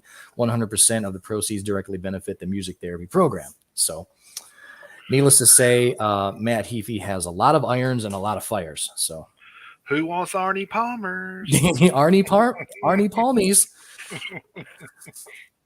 It's a great movie. God, it's a great movie. Oh, I've done things with you I haven't done with anyone else. Oh my God! That's from the other. That's from the other guys. If you guys don't know what movies we are from, we really should just do a movie show too. we probably should. Oh my God! Probably should. All right, and actually, I misspoke. I thought that was the last story I had. I actually have one more real quick to try to get through. Sorry about that. All right. No, you're good. Still at Blabbermouth. This is the last one I have. Randy Rhodes, Reflections of a Guitar Icon, a new documentary about legendary guitarist Randy Rhodes, best known for his work with Ozzy Osbourne, will be available on video on demand on Friday, May 6th. The 85-minute film was directed by Andre Relis and was narrated by LA Guns guitarist Tracy Guns. It was written and edited by Michael Bruning. Randy Rhodes' Reflections of a Guitar Icon includes interviews with Randy's mother, Dolores Rhodes, brother Kelly Rhodes, Eddie Van Halen, Rudy Sarzo, Frankie Banali, Joel Hoekstra, Bruce Kulick, Doug Aldrich, Gary Moore, Dweezil Zappa, George Lynch, and Ozzy Osbourne. Rhodes and two others were killed on March 19th, 1982, when the small plane they were flying in at Flying Baron Estates in Leesburg, Florida, struck Ozzy Osbourne's tour bus, then crashed into a mansion. Rhodes was 25 years old. And, we all know that story, by now, but, we do still commemorate the anniversary every year. So, cause it's a major moment in music history in general, but, heavy music history for sure. Because some pilot was a dumbass. Mm-hmm. Yeah. In his biography, The 9 Lives of Ozzy Osbourne special, Ozzy stated about first meeting Rhodes after his departure from Black Sabbath, quote, "I knew instinctively that he was something extra special. He was like a gift from God. We worked so well together. Randy and I were like a team. One thing that he gave to me was hope. He gave me a reason for carrying on," Ozzy added. "He had patience with me, which was great. He was great to work with. He pulled the best out of me. We had a lot of fun." Rhodes' death had a tremendous impact on Osbourne's life. Quote, "I lost a dear friend in my life. I miss him terribly. I just bathed my wounds in alcohol and drugs. The day that Randy Rhodes died was the day a part of me died," he added. Last October, Randy was posthumously inducted into the Rock and Roll Hall of Fame, an organization that we have great disdain for. Yeah.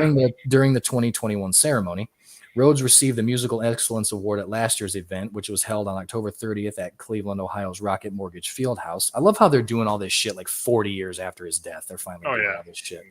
The Musical Excellence Award is given to artists, musicians, songwriters, and producers whose originality and influence creating music have had a dramatic impact on music. Rhodes was inducted into the Rock Hall by Morello, who stated in a video message, quote, "Randy Rhodes is a peerless talent. He revived Ozzy Osbourne's career as his gunslinger sideman, and it was Randy Rhodes' poster that I had on my wall. You could study Randy's songs in a university-level musicology class and bang your heads to them in a 7-Eleven parking lot," end quote. Also offering a video tribute was Metallica's Kirk Hammett, who stated about Randy's death, quote, "All of a sudden, the curtain came down unexpectedly and the show was over before it really got going," end quote. Excuse me. Wild spoke highly about his predecessor, saying, quote, "Randy's hands down sits at the round table of greatness at the Hall of Fame alongside Jimi Hendrix, Jimmy Page, Jeff Beck, Eric Clapton, and Eddie Van Halen." Rhodes played on Osbourne's seminal records, Blizzard of Oz in 1990 and Diary of a Madman, influenced many musicians, and is considered one of the greatest guitarists of all time, which is true, but amazing considering he was 25 at the time of his death. I mean, it's just infuriating to think about, really. His death was a huge shock to the world, and Ozzy wrote in his autobiography, I Am Ozzy, that he almost quit music after Randy's passing. Shortly after Rhodes' induction into the Rock and Roll Hall of Fame was announced, Ozzy told Rolling Stone, quote, "I knew him for a very short amount of time, but what he gave me in that short amount of time was immeasurable in fucking greatness. To get somebody like Randy Rhodes to play on 2 albums and for those 2 albums to sound as good as the day they were recorded is something else. And I'm forever in gratitude for that. God only knows where that man would be today." We've said that before on this show. The very fact that he's not here to breathe the air is just a fucking crime. We've also said that. Thank God he's getting recognized by the Rock and Roll Hall of Fame, albeit way too fucking late. He finally got there in the end. I'm sad that his mother was not alive to see it because he was very close to his mom. It shows that he's not been forgotten. He was a dedicated, true musician, and he was a lovely guy. I still think about him all the time, end quote. All right, let's see. Relis spent his late teens and his 20s in the California music scene. Andre was heavily inspired by metal bands such as Quiet Riot and Ozzy Osbourne. Randy always stuck out to Andre as one of the greats and inspired him to become the frontman of a touring punk band, Rubberneck. After years of touring, Andre transitioned into television and film production in the early 2000s. From that point on, Andre has been at the forefront of feature film and distribution for the last 20 years, and in 2010, he founded VMI Worldwide and created Boats and Hosts. No, I'm kidding. A Hollywood-based finance, production, and distribution company, which he runs today. Most recently, some of the most notable films Relis produced include The Last Son with Sam Worthington and Machine Gun Kelly, blah. Wander, starring Tommy Lee Jones and Aaron Eckhart, Arkansas, featuring Vince Vaughn and Liam Hemsworth, and Grand Isle, starring Nicolas Cage and Kelsey Grammer. And on the directing side, Relis co-directed the 2016 feature documentary NWA and Eazy-E, Kings of Compton, which was released by E1 Entertainment in North America. Relis will be one of the leading producers of the Lemmy Kilmister biopic, slated to shoot in 2022. So probably want to check that documentary out about a more than well-deserving figure. Right. Mm. So, but that rounds out the current events news for this week.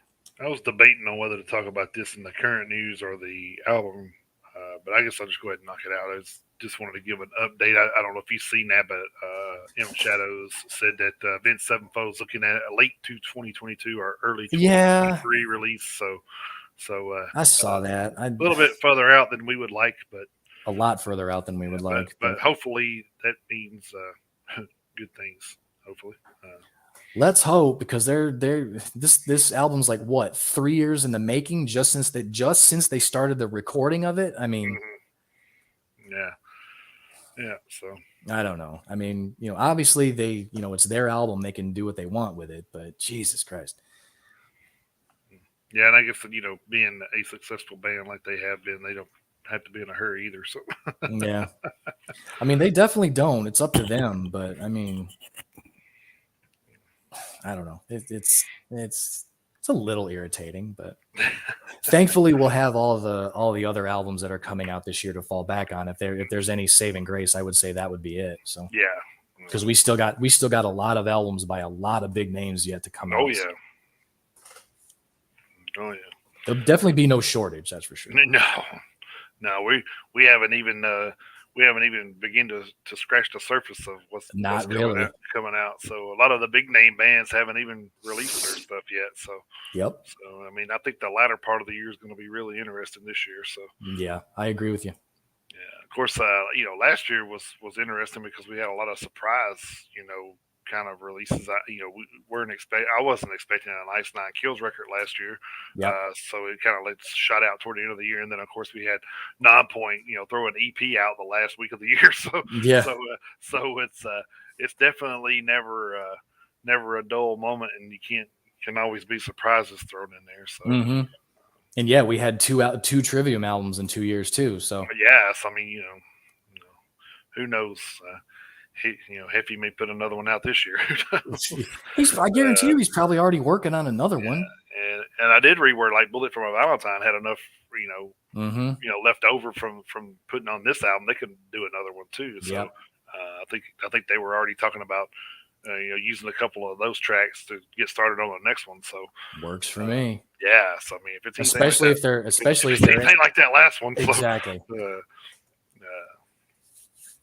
all right, I guess we will jump into a little bit of history moments here. I only have 2 actually moments to talk about this week. Yeah, So I just kind of sliced through a lot of the BS and took out the interesting stuff. That's cool. I've only got a little over 2 pages of mine too. So yeah, so there we go. Anyway, April 19th, 1980, 32-year-old English singer Brian Johnson joined Australian group AC/DC, replacing Bon Scott, who had died after a drinking binge in February of 1980. Johnson's first band was the Gobi Desert Canoe Club. He was also he was also in a band called Fresh. From 1970, Johnson played with cabaret club band the Jasper Hart Band, performing songs from the musical Hair. He and other members of the band went on to form Geordie. I think that may have been. Well, you remember the band that he was performing when Bon Scott seen him? Was it Geordie? I think it was.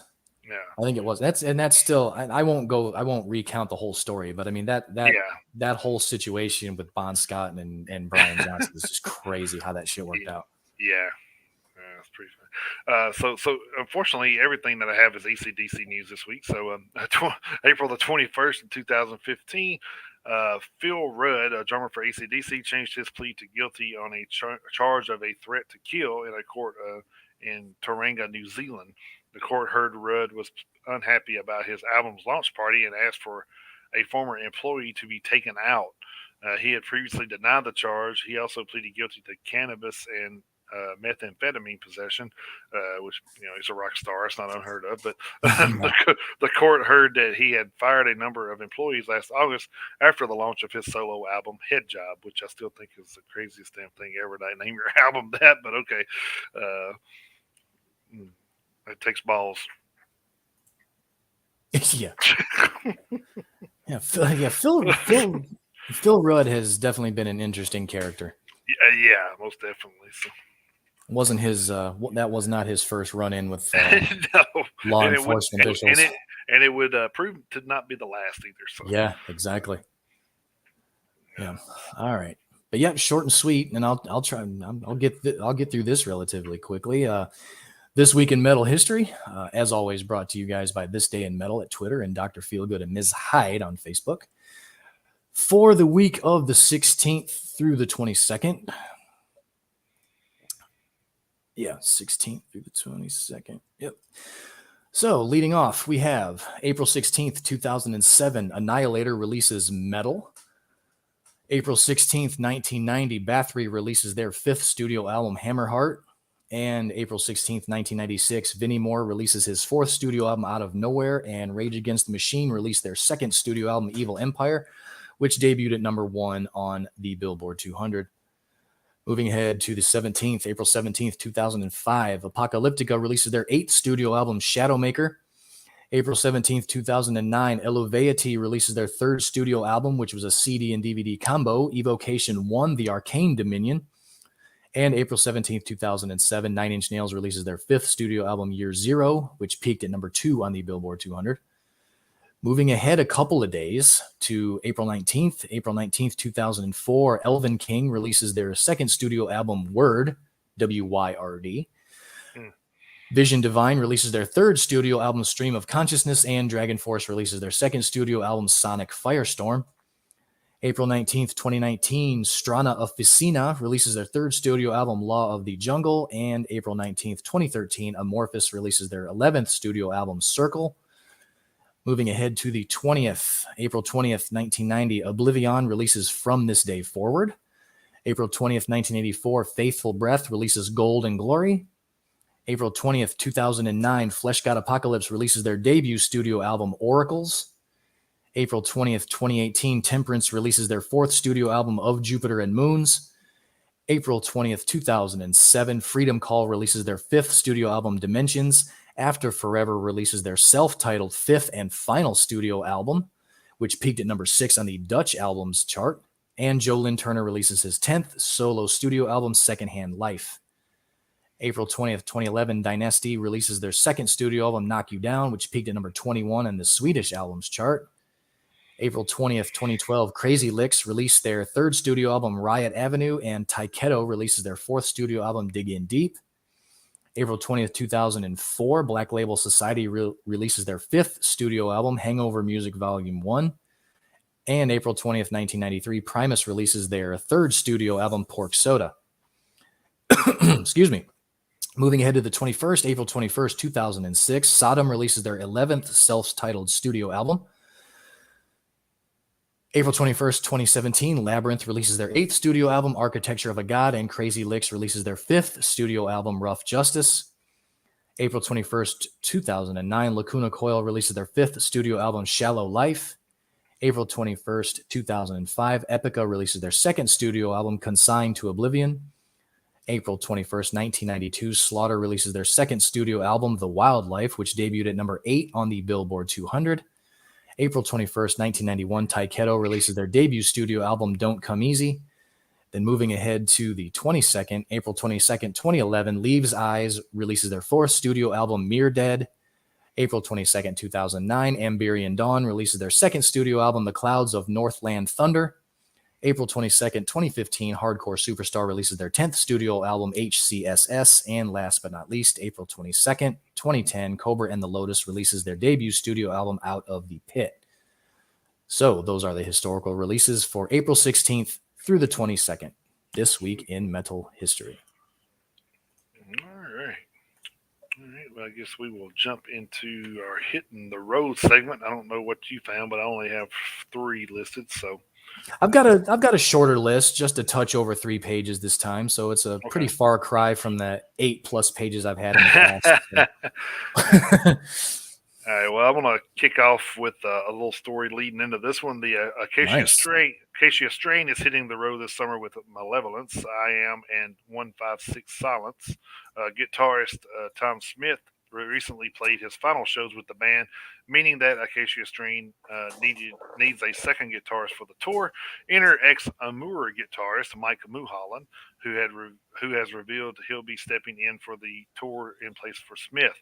Mulholland played in Amur between 2009 and 2015, and also filled in live with Thy Art Is Murder in 2018. So back in the old saddle, looks like Uncle Reckon's Pit Riff delivery service is expanding in 2022. Oh man, tickets are on sale now. That tour kicks off 6/24, Hamden, Connecticut, at the Space Ballroom. There's no Malevolence on that show. I think the first 2 actually Malevolence aren't on, but after that they're on the rest of it. So then that tour ends on July 17th at Hampton Beach, New Hampshire, at Wally's. Mm-hmm. Yeah, what was that wasn't the guy from Amur that you and Truly had interviewed, was it? No, he's a different guitarist. Yes. Okay. I couldn't remember his name, but I know he was from Amur, so couldn't remember if that was him or not. And the only other note I will add about that Acacia Strain tour is they will not be coming to Nashville. So. Right. Yeah. So. Yeah. Usually, if they're not coming, I usually just don't even mention it. So. Let's see. It was Ben Leonetti is who we. Okay. So yeah, he was rhythm guitarist for. All right. I got you. Okay. Yeah. All right. So next, I had Meshuggah announced their rescheduled U.S. tour with Converge, In Flames, and Torch. The tour with Torch and Converge will begin on 9/16 in Worcester, Massachusetts at the Palladium, and that will end on September 30th at St. Paul, Minnesota at Myth Live. And then with Torch and In Flames, will kick off on October 2nd in Denver, Colorado at Fillmore Auditorium, and end at October 16th in Atlanta, Georgia at the Buckhead Theater. No Nashville date on that one. And then the last one I had was Anthrax and Black Label Society announced a North American co-headlining tour with Hatebreed. That kicks off on July 26th at the Van Buren in Phoenix, Arizona. And ends on August 28th at the Fillmore in Philadelphia, Pennsylvania. And they will be in Nashville at the Ryman Auditorium on August the 16th, which is my birthday. So, sweet. Yeah, so I may be spending my birthday with Anthrax. There you go. There are definitely worse people you could spend your birthday with. Right. But that's the only one that I dug up. So, I will That turn it shit. over Those to are you. some good ones. That's for damn sure. All right, starting off the Hitting the Road segment for this week, the 16th through the 22nd. Over at the PRP.com, we have Crown the Empire, Drugs, The World Alive, and Until I Wake going out on the Crown's The Fallout 10th anniversary tour, starting on May 30th at Sunrise Theater in Albuquerque, New Mexico, and rounding out on July 3rd at Vibes Event Center in San Antonio, Texas. There is no Nashville date for that tour. And then Down has announced their 2022 touring plans. They're going to be going out on 7 dates, starting on May 19th at Welcome to Rockville in Daytona Beach. They're going to be at the Buckhead Theater in Atlanta, Georgia on May 20th. They're going to be at Amplified in Dallas, Texas on May 22nd. Then they're going to be going overseas for a few festival dates. They're going to be at Copenhagen in Copenhagen, Denmark on June 16th. They're going to be at the Grass Pop Festival in Dessel, Belgium on June 18th. And they're going to be at Hellfest in Clisson, France on June 19th before coming back home to the United States for Blue Ridge Rock Fest in Alton, Virginia on September 9th. So those are the dates for Down in 2022. Then we have Alpha Wolf, Fit for a King, Great American Ghost, and Pale Dusk going on a quick jog around Australia, if you can do anything quickly in that country. Right. Starting off June 9th at the Amplifier Bar in Perth, Australia. Great American Ghost and Pale Dusk will not be at that show, however. And then finishing up on June 19th at the 11 Dive Bar in Sunshine Coast, Australia. Put another ship on the Barbie. Yeah, that's right. Yeah. And then we have Envy and Bosk going on a European tour in October, starting October 13th at Liliard in Saisonnet, Paraset, France. I hope I said that right. All my French fans. Oui, oui. And then finishing on October 31st at Dude Fest in Karlsruhe, Germany. They have a Dude Fest over in Germany. That's awesome. I don't know if I'd want to attend that. Right. Well, Rammstein will probably be there. Just be a big old pile. Yeah, big old pile, big old sausage fest. Big old pile. We'll just call it that, sausage fest. Sausage fest, yeah. And actually have kielbasa's and stuff. That's right. And then Deaf Heaven, they are going on a European. I patented it right now. That's right. Copyright Metalheads Unite 2022. Deaf Heaven is going on a European and UK tour. There's a few different legs on that tour with different openers. First leg will be with Whistler, starting September 12th at Perfect Sounds Forever in Bergen, Norway, finishing on September 21st at the AB Box in Brussels, Belgium. Then they will be with Lauren Adler starting September 23rd at Earth in London, England, and finishing on September 28th at SWX in Bristol, England. Then they will be with Slow Crush on September 30th at Élysée Montmartre in Paris, France, finishing October 10th at Jimmy Jazz in Vitoria, Spain, before having a couple of solo shows. Well, I don't know if it's a couple, but they're gonna have like a quick 4-day set with just themselves on October 12th at Mon Live featuring Sumac. Of course, I guess there's going to be a band at that one anyway. Finishing October 15th at the Gagarin 205 in Athens, Greece. Then we have KMFDM and which I didn't even know was still around. KMFDM, I didn't even know they were still around.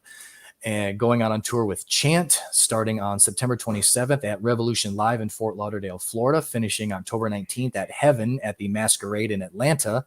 No Nashville date for that tour. Then we have Static X with some off-date headlining shows. They will be with Gold, Frankincense, and Myrrh starting July 18th at Temple Live in Wichita, Kansas, and finishing July 22nd at Mercury Ballroom in Louisville. And then they will be with The Dead Rabbits starting August 9th at Mesa Theater in Grand Junction, Colorado, and finishing August 17th at the Rock House Dive Bar in El Paso. There is no Nashville date for either lineup, which sucks because they're also not coming to Nashville on the on the other tour with Mudvayne and Powerman 5000 and Dope. So that sucks. Then we have Decapitated, Despised Icon, Brand of Sacrifice, Distant, and Viscera going on a European and UK tour starting October 29th at Faust in Hanover, Germany, finishing November 19th at the Matrix in Bochum, Germany. Then we have Employed to Serve, Burner, and Zetra, who Zetra will only be on select dates, but they are going on a May UK tour, starting May 17th at the Parish in Huddersfield, UK, finishing May 27th at the Cavern in Exeter, UK. Trenches will play their first live show in 2008 at the Black Circle in Indianapolis with Ishia, Chromarama, and another opener that has yet to be announced.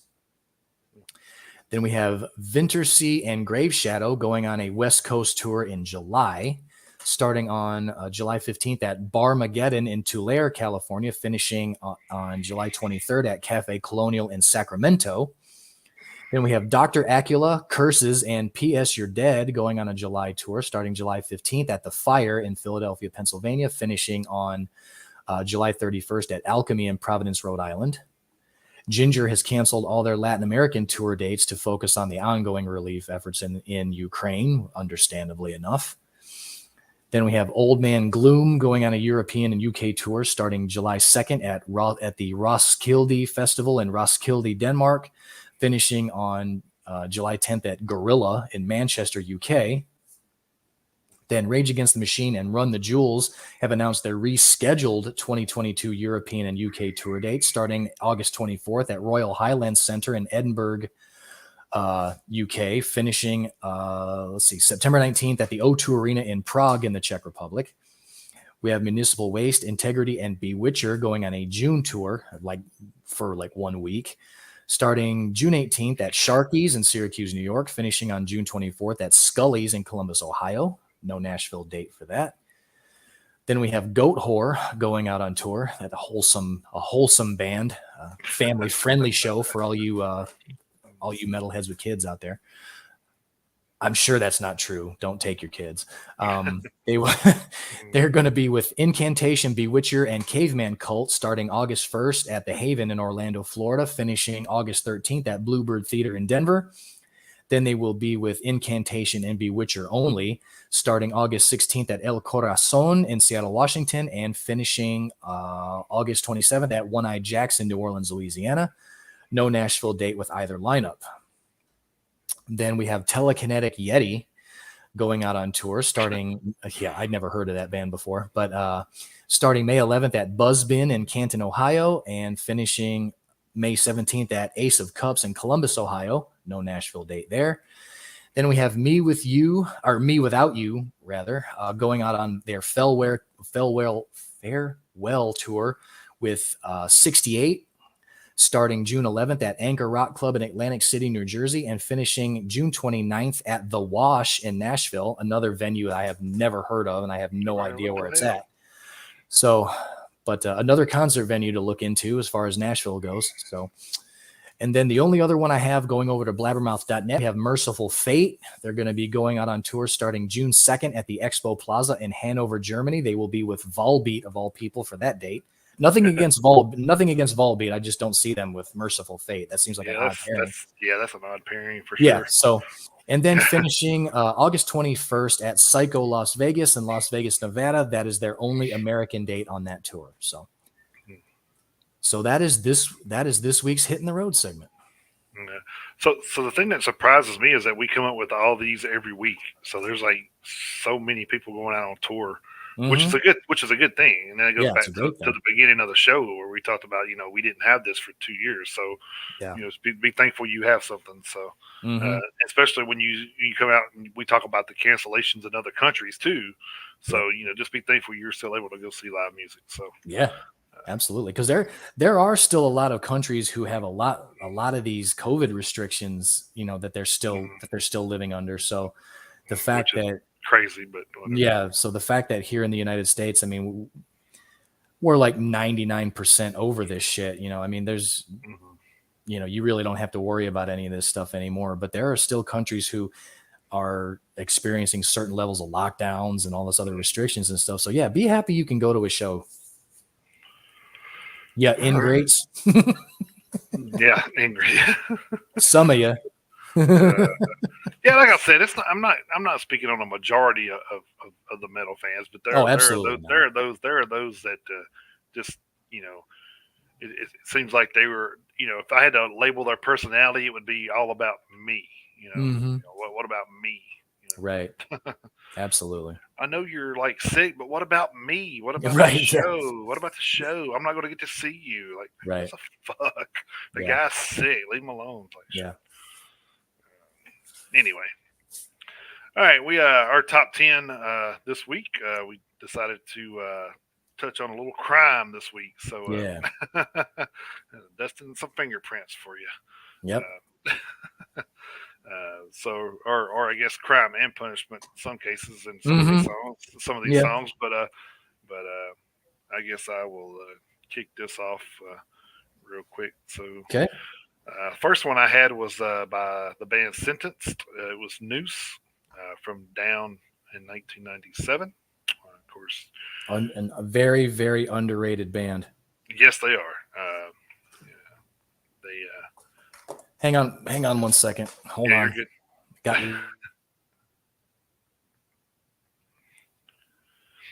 All right, somebody is obviously not reading notes and knocking on doors anyway. So there we go.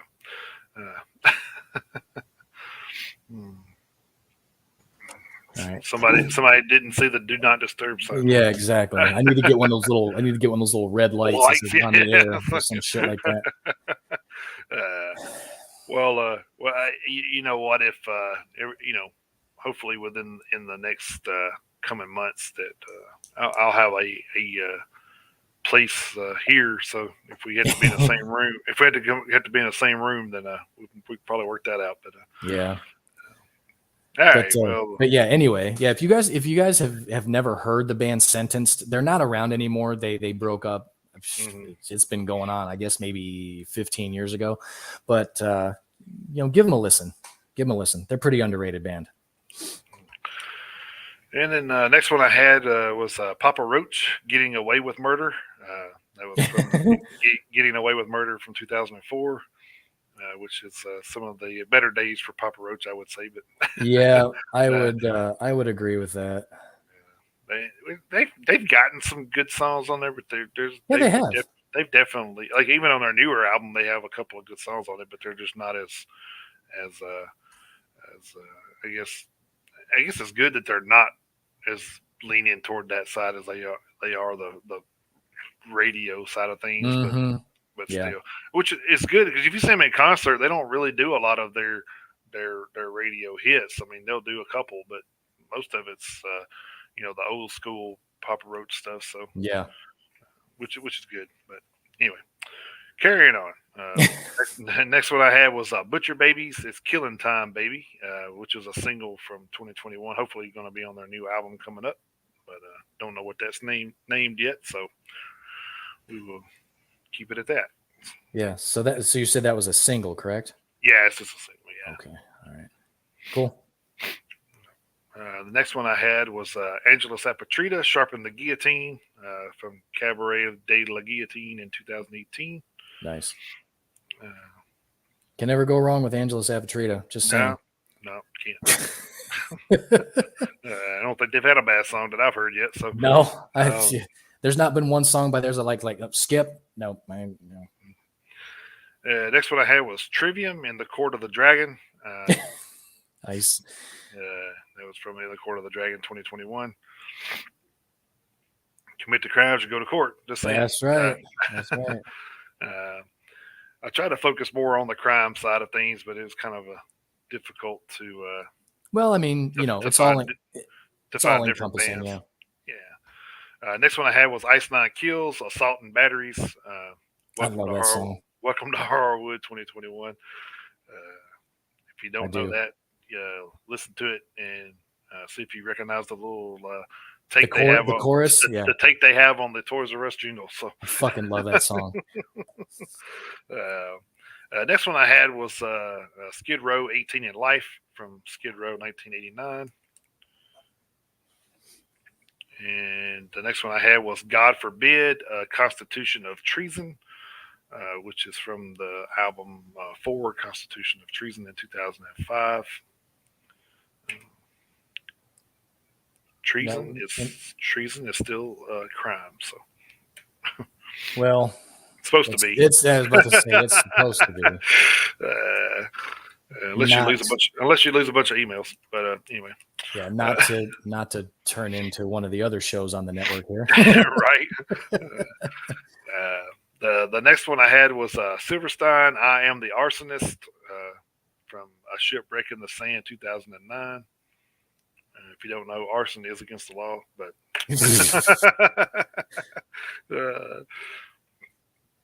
again, it's supposed to be. Right. And then last but not least, Wage War Prison, which is where you wind up doing the crimes. But yep. That was from Pressure 2019. I have a standby, but just in case, but I didn't know if we would have any. Well, we do have one overlap, which kind of surprises me, but well, I'll let you know the one that I have here was Sacred Reich, Crimes Against Humanity. That was from The American Way of 1990. So nice.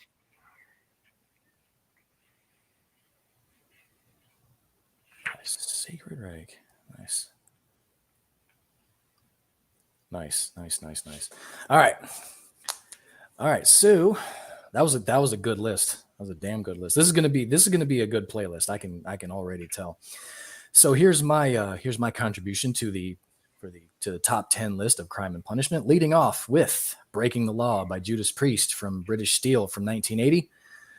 Then and Beavis and Butthead fame, if you know. Then if you've ever lost a finger in a chainsaw accident, that's right. Yeah. And then the one overlap we did have, I also had 18 in Life by Skid Row from their self-titled album from 1989.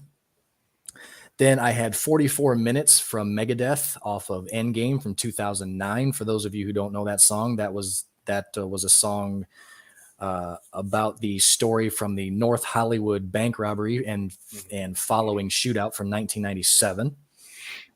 Then I had Abduction by DRI from Thrash Zone from 1989. That song pertains to child abduction, which is definitely no laughing matter.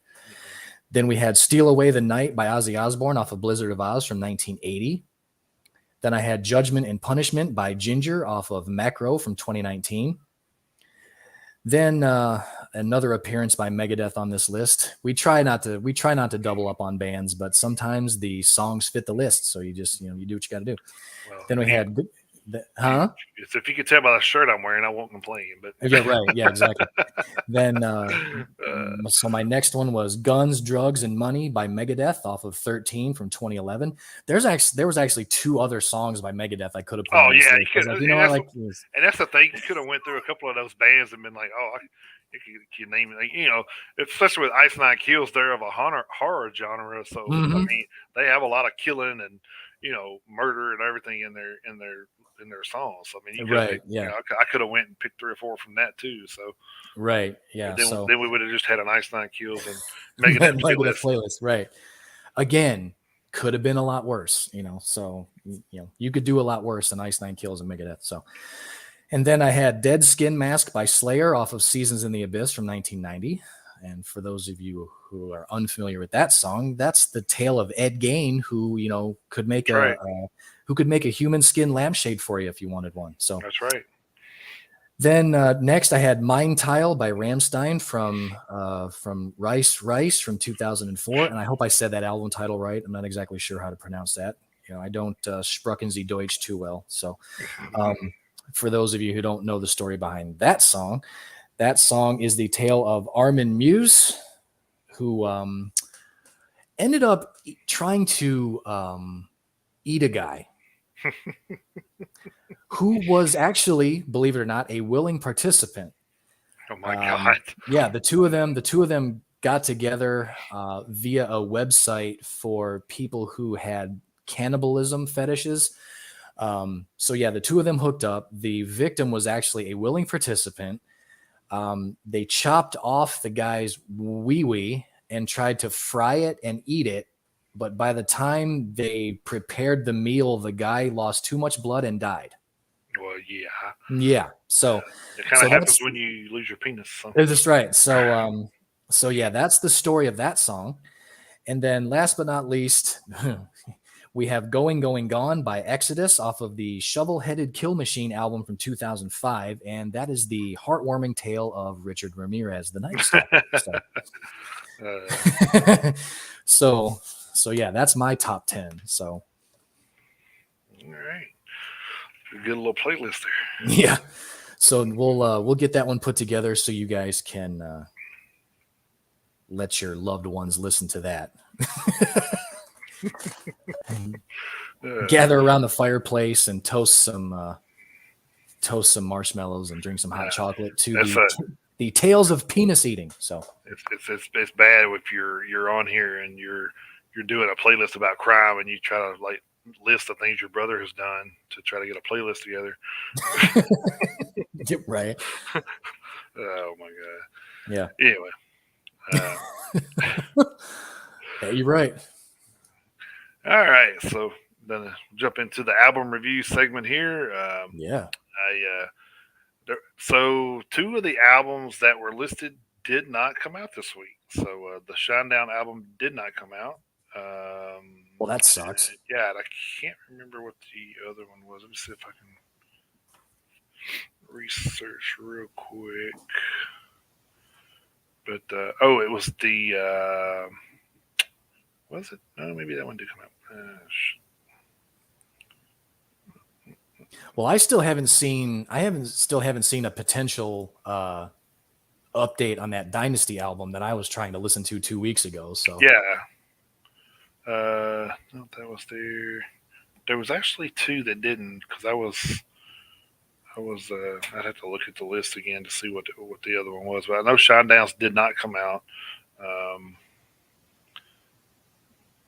see if I can find it real quick. Sorry, I just don't want people to try to go out looking for new music and it not be there. So I mean, like maybe the release was, sometimes they'll put it off on like a Monday or Tuesday just to try to be different. I don't know if that may be the case here or what, but I do know that one did not come out.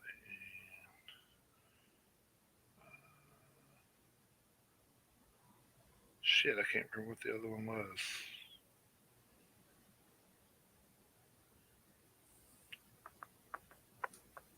Maybe it was Static Abyss, maybe. I know there was 2 I tried to listen to, and Shinedown, which, Shinedown I just wanted to check out just because it was Shinedown, but I wasn't going to do a review on it, but I was trying to listen to it, and I couldn't find it, so I want to say it was Static Abyss. I could be wrong. But, well, that has happened on because I think that was the initial one I was going to go with. The Static Abyss album? Yeah. No, it's out there. So maybe I don't know, that was the death metal album. Okay. Yeah. Anyway, I don't remember what the other one was, but nonetheless. So I actually went with Audrey Horn, the Devil's Bell. So they are so they are a hard rock band from Bergen, Norway, formed in 2002. Current members are, and I'm going to kill the names because they're Norwegian, but Torkjell Rod, Toshi. So I don't know if that's her Toshi's the nickname or what, but I guess. But anyway, they're the vocalist. Arv Isdal Icedale, I guess is his nickname. But guitarist, guitarist who was also in Enslaved. So he has a little bit. Okay, all right. A little bit of background with him. Thomas Tofthagen guitar. Kittel Grieve drums. He was also in The Ride. And then Epson Leon on bass. Like I said, I apologize if I butcher those names, but I do the best I can. So you don't call me the cornbread metalhead for nothing. So. That's right. This is the band's 7th full-length album, 9 songs, 48 minutes, 12 seconds. They do have some very good clean vocals, nice old school Rillsong guitars. Reminded me a lot of like 80s Judas Priest when I was listening, and even in some of the vocals, I could hear some Ozzy influence in the vocals. So definitely some old school not like total old school, but it had a lot of old school influence in the sound. Definitely modernized as far as sound, but some You old could hear school. the influences Yeah, for you sure. could Yeah. definitely hear the influence. Yeah, so I really think it was a well done hard rock album because, like I said, it is a hard rock album. But there's a fine line between hard rock and heavy metal, in my opinion. So, Hmm. Yeah, I'd agree with overall, that. yeah, overall, I'll go out and give it 3.5 horns. So definitely, if you're a fan of old school Priest or whatever, I think you should check it out. So, Nice. also, I listened to a couple of. I listened to uh, uh, shit. Remember what the hell else I listened to? I listened to so much. Uh, I did listen to a couple of the songs from the Kurt Hammock EP. I didn't get through, but like 2 songs on it. But it's pretty good. It's definitely got an instrumental feel, just like he was talking about, kind of a score, horror score type sound to it. So Hmm. definitely did. He described it pretty well in an article I did. So. Yeah. And then I listened to Dorothy. Their new album was pretty good too. So definitely had to go back and re-listen to that and maybe do another review on that at some point. But Yeah. Yeah, I was able to. I actually listened to the Kirk Hammett Portals EP this morning. I got through the whole thing. It was like 28 but it minutes long, okay. so it wasn't too bad. I you could and like you could definitely hear it. Like you said, it had more of a theatrical instrumental elements to it. So yeah, I would agree with the way you described it, and obviously the way he described it, because I mean it's gonna sound the way he described it. But you could Right. like the hell was the name of the the hell was that the name of the first single? I completely went blank. Just like High Plains Drifter. Mm-hmm. It definitely had the ecstasy of gold sound to it. That was the first Yeah. thing, because that was like as soon as I started listening to that one, I was like, that's fucking Ennio Morricone right there. That's definitely the ecstasy of gold. So I mean, so yeah, it was good. I enjoyed it. Um, I mean, I would have preferred some of it to be a little heavier, but I mean, you Mm-hmm. don't want it. You don't. He also, I'm sure, wasn't going for. Um, I'm just going to do a bunch of Metallica solos and call it a Kirk Hammett EP. So I'm sure he Right. was Yeah. probably. I'm sure he was probably trying to find, a balance between it sounding like him doing just like Metallica Mm-hmm. solos and trying it to be just like something that he was trying to do in originality. So, but overall, yeah, I thought it was good. I enjoyed it. Well, I mean, if people don't know that, I mean, he was also a guitarist in Exodus, so I mean, it's Exodus, not like exactly. Yeah. yeah. So I mean, he definitely can probably do any of we already know he can do all that, so Oh, absolutely. it's kind of a thing. It's like, hey, I'm going to try to like broaden my spectrum a little bit, so Hmm. which is respectable. I mean, so Yeah. like I said, you don't want to go out and do some things that people be like, oh yeah, I've heard that before. Exactly. Yeah. Kind of like not you and I weren't fans of this, but kind of like the same thing that Corey Taylor did with Mhm. CMFT. He kind of stretched his legs a little bit, did something a little bit different, but at the same time he also said this will not be a heavy metal album. So I mean, Mhm. he wasn't trying to, pull one over on anybody. He was like, this is Right. me kind of, branching out and stretching my legs a little bit. So I mean, ultimately I didn't care for it, but I also, going in, wasn't expecting it to be, a Slipknot or Stone Sour offshoot, which it was not. So, Which is so the I same. kind of, Which I is didn't kind have, of go the ahead. same with Dream Widow. Right. It's the Right. Foo Fighters, but it's the heavy metal death metal version of the Foo Hmm. Fighters. So it's Yeah. definitely like I said, you go out and make a Foo Fighters record for a horror film that they're writing. It's not going to get as much attention. Yeah. Like Dave Grohl's no dumbass. I mean, he knows what he's doing. So Right. I mean, you go out and you do these things, and it draws attention to your film and the band. So Yeah. it'd be kind of interesting to see if they ever throw any of the Dream Widow songs into their set. As the Foo Fighters. It's a good point, actually. Yeah. But so yeah, I didn't have any preconceived notions going in with the the new Kirk Hammett EP. So Right. Yeah. kept an open mind, and Well, I enjoyed it. I enjoyed it. you have to when you're going into something, as far as like side projects and stuff like that. You have to keep Mm-hmm. an open mind and be like, okay, this is not going to be, just like when Chris Cornell went to Audio Slave, you knew it wasn't going to be Soundgarden. I mean, Right. because it was a whole different a band and a whole different vibe. So Mm-hmm. it's Absolutely. and that's kind of like what you got. You got to be like, okay, well, if Dave Mustaine leaves Metallica, you're like, oh, well, he's just going to make another band sound like Metallica. No, that's not what happened. So That's not what so, happened. yeah, not at all. So No. And I think we've said this before, we kind of did a kind of like, like a kind of an abbreviated what if, mm-hmm. excuse me, we have both come to the conclusion that we were all the better for it in the long run for him actually getting fired, because now we have two bands. Right. Yeah, I actually got him on yeah. show. So that's funny. yeah. So it kind of worked out for everybody in the long run. Mm-hmm. So the album that the album that I did my formal review on, and I did this one solely based on on the name of it. On the name. I had to listen to this album. I listened to the new album Paid in Full by Skullfist. It's too cool of a name not to listen to it. They are a heavy / speed metal band formed in Toronto, Canada in 2006. Their lyrical themes include, as you would kind of figure, headbutting, heavy metal, and rocking. Those are their lyrical themes. Okay. Yeah. Well. There you go. It's pretty straightforward. Yeah. They're a 3-piece led by Zach Slaughter on vocals and guitars, Casey Guest on bass, and JJ Tartaglia on drums. This is their 4th full-length studio album. Head of the Pack, their debut album, came out in 2011.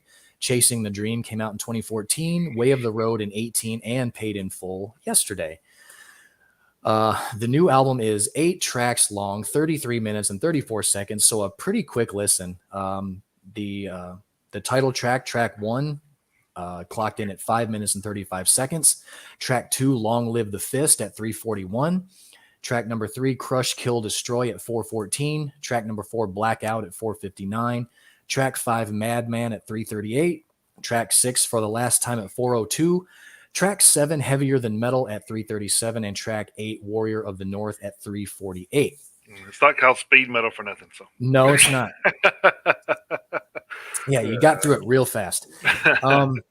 I really enjoyed this album, but the funny thing is it wasn't as heavy as I was expecting, if that makes any sense at all.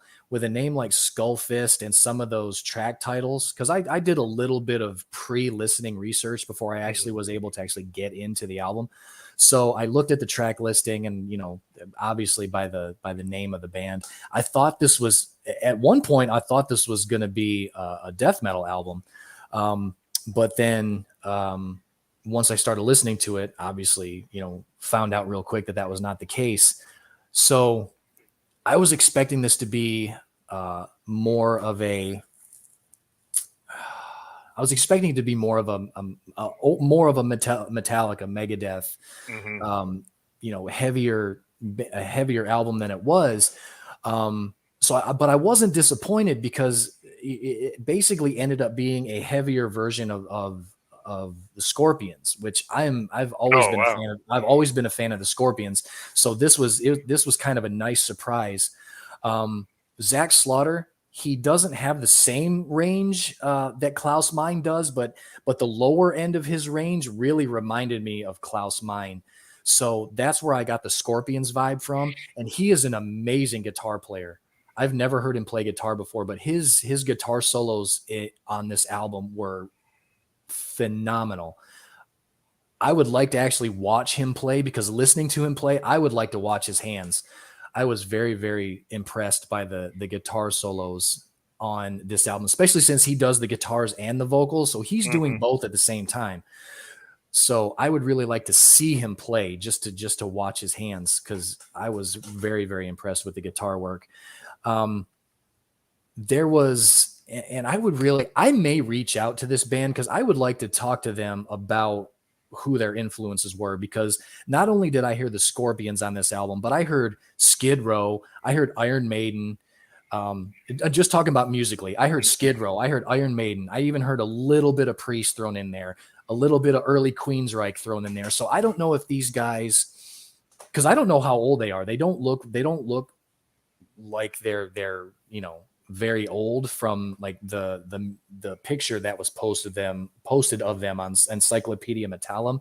So I don't know how old these guys are, but I would like to find out who their influences actually are, because of all those influences that I heard in the music. So I'm going to give this easily going to give this a 3.5 out of 5. And I absolutely want to listen to some of their earlier stuff, but I was impressed with this album a lot. I mean, that's all I can really say. I was impressed with this. So Cool. I may reach out to these guys and see if we can talk to them a little bit, because I would like to know more about these guys, and Yeah. I'd like to go right to the source if at all possible. Right. Yeah.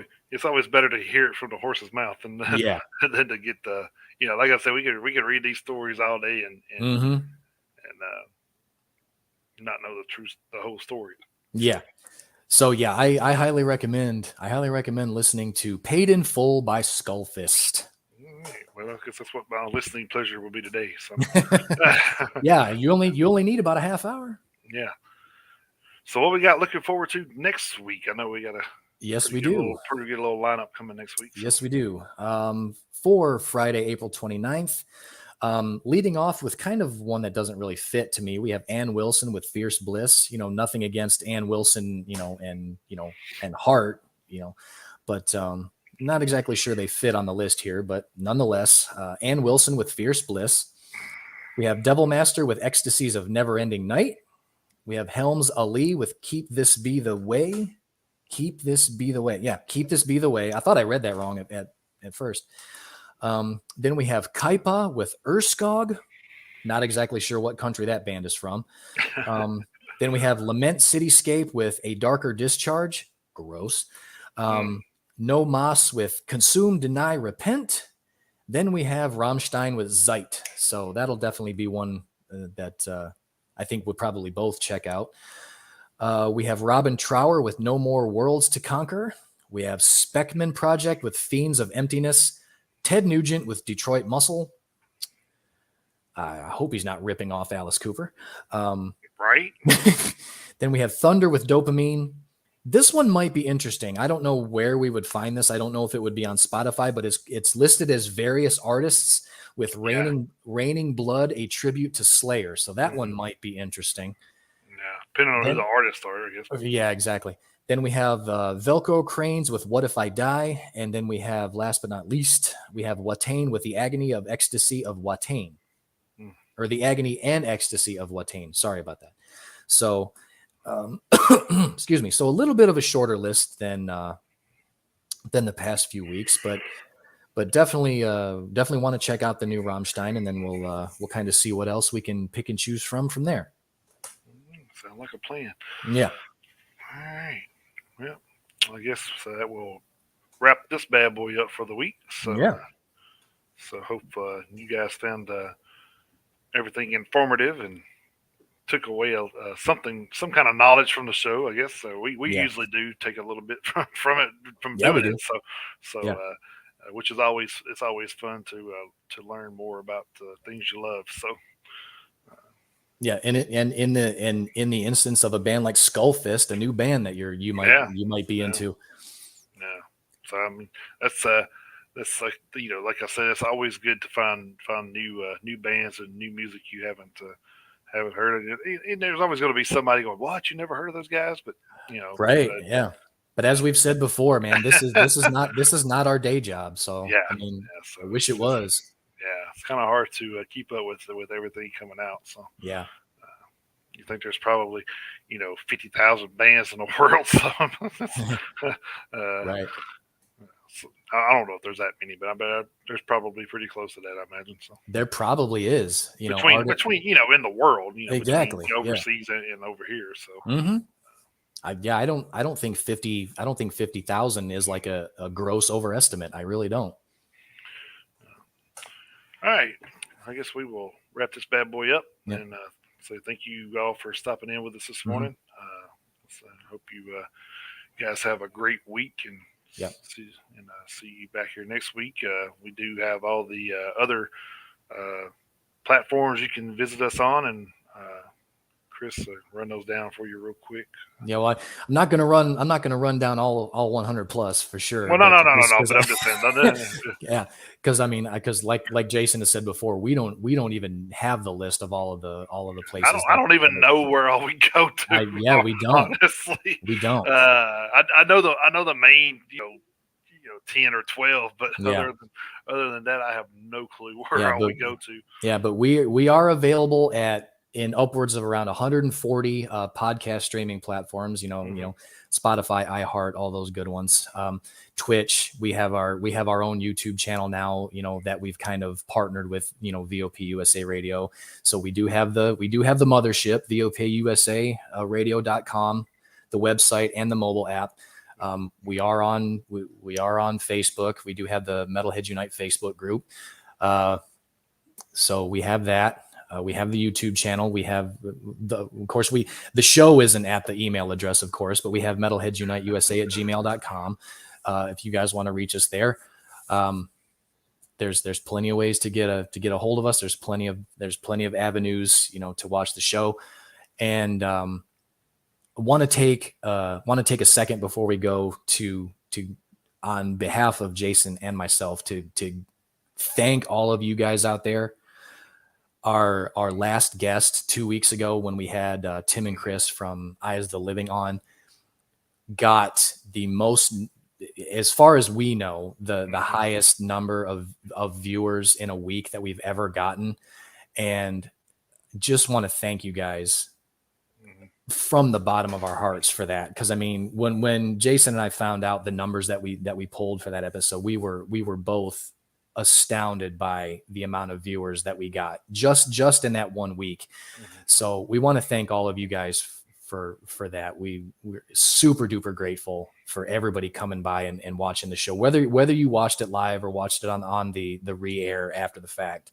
To get the numbers that we got for that episode in particular, but for the numbers that we're getting on a weekly basis from you guys stopping by and coming and just watching us kind of just do this thing that we're trying to do, mainly for fun. But I mean, we do want to get all of the information out there to you guys, hopefully all in one place, everything that you guys are looking for.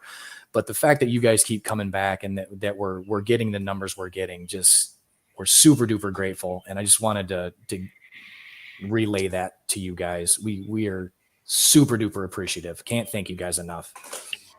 And another thing I don't think we do enough on here is we don't give props to the boss, Dan, for giving us the platform to do this. And without that platform, we wouldn't have the people tuning in like we do. So right, we want to thank Dan for allowing us to have that. Of course, it ain't like it's free, but I'm just saying, right. But still, I mean, we pay for the service, but it's still beside the point. It's like if he didn't have that service there, then we'd probably still be on some Yahoo platform drawing in 100 viewers and thinking we're doing something. But right, yeah. But yeah, we appreciate everything. Dan's put in a lot of work in this thing. So yes, he has. Just way more than we probably put into it, but he's got more than one show to worry about. So yes, he does. And on top of his day job as well. So he's still carrying a day job too. So we're all trying to make this thing work for the long haul. Yeah. So anyway, I just wanted to make sure we thanked him too, because I know he's a big part of our success as well. So yes, he is. We could go on days for thanking people, just like we're winning an Oscar, but we won't. Or just walk up and slap shit out of somebody, whichever. Yeah, exactly. Yeah. Go all vulgar display of power on somebody. Yeah. Wow. anyway, so to wrap this thing up, guys. Yep. Thank you guys for tuning in, and like Chris said, thank you for the support you've given us. It's really been great to see those numbers spike like they have been. Like I said, we have our up and down weeks, but that was a great week. So hopefully we can get some more guests on here and try to build off of that. So, Yep. But anyway, until next week, hopefully you guys have a good week, and we'll see you back here next week. And I will have reviews from the Bay City Strikes Back tour. So That's right. so have that going too. So until then, you guys keep those devil horns held high, and then jump in that pit anytime you can. See you guys. Have a great week, guys.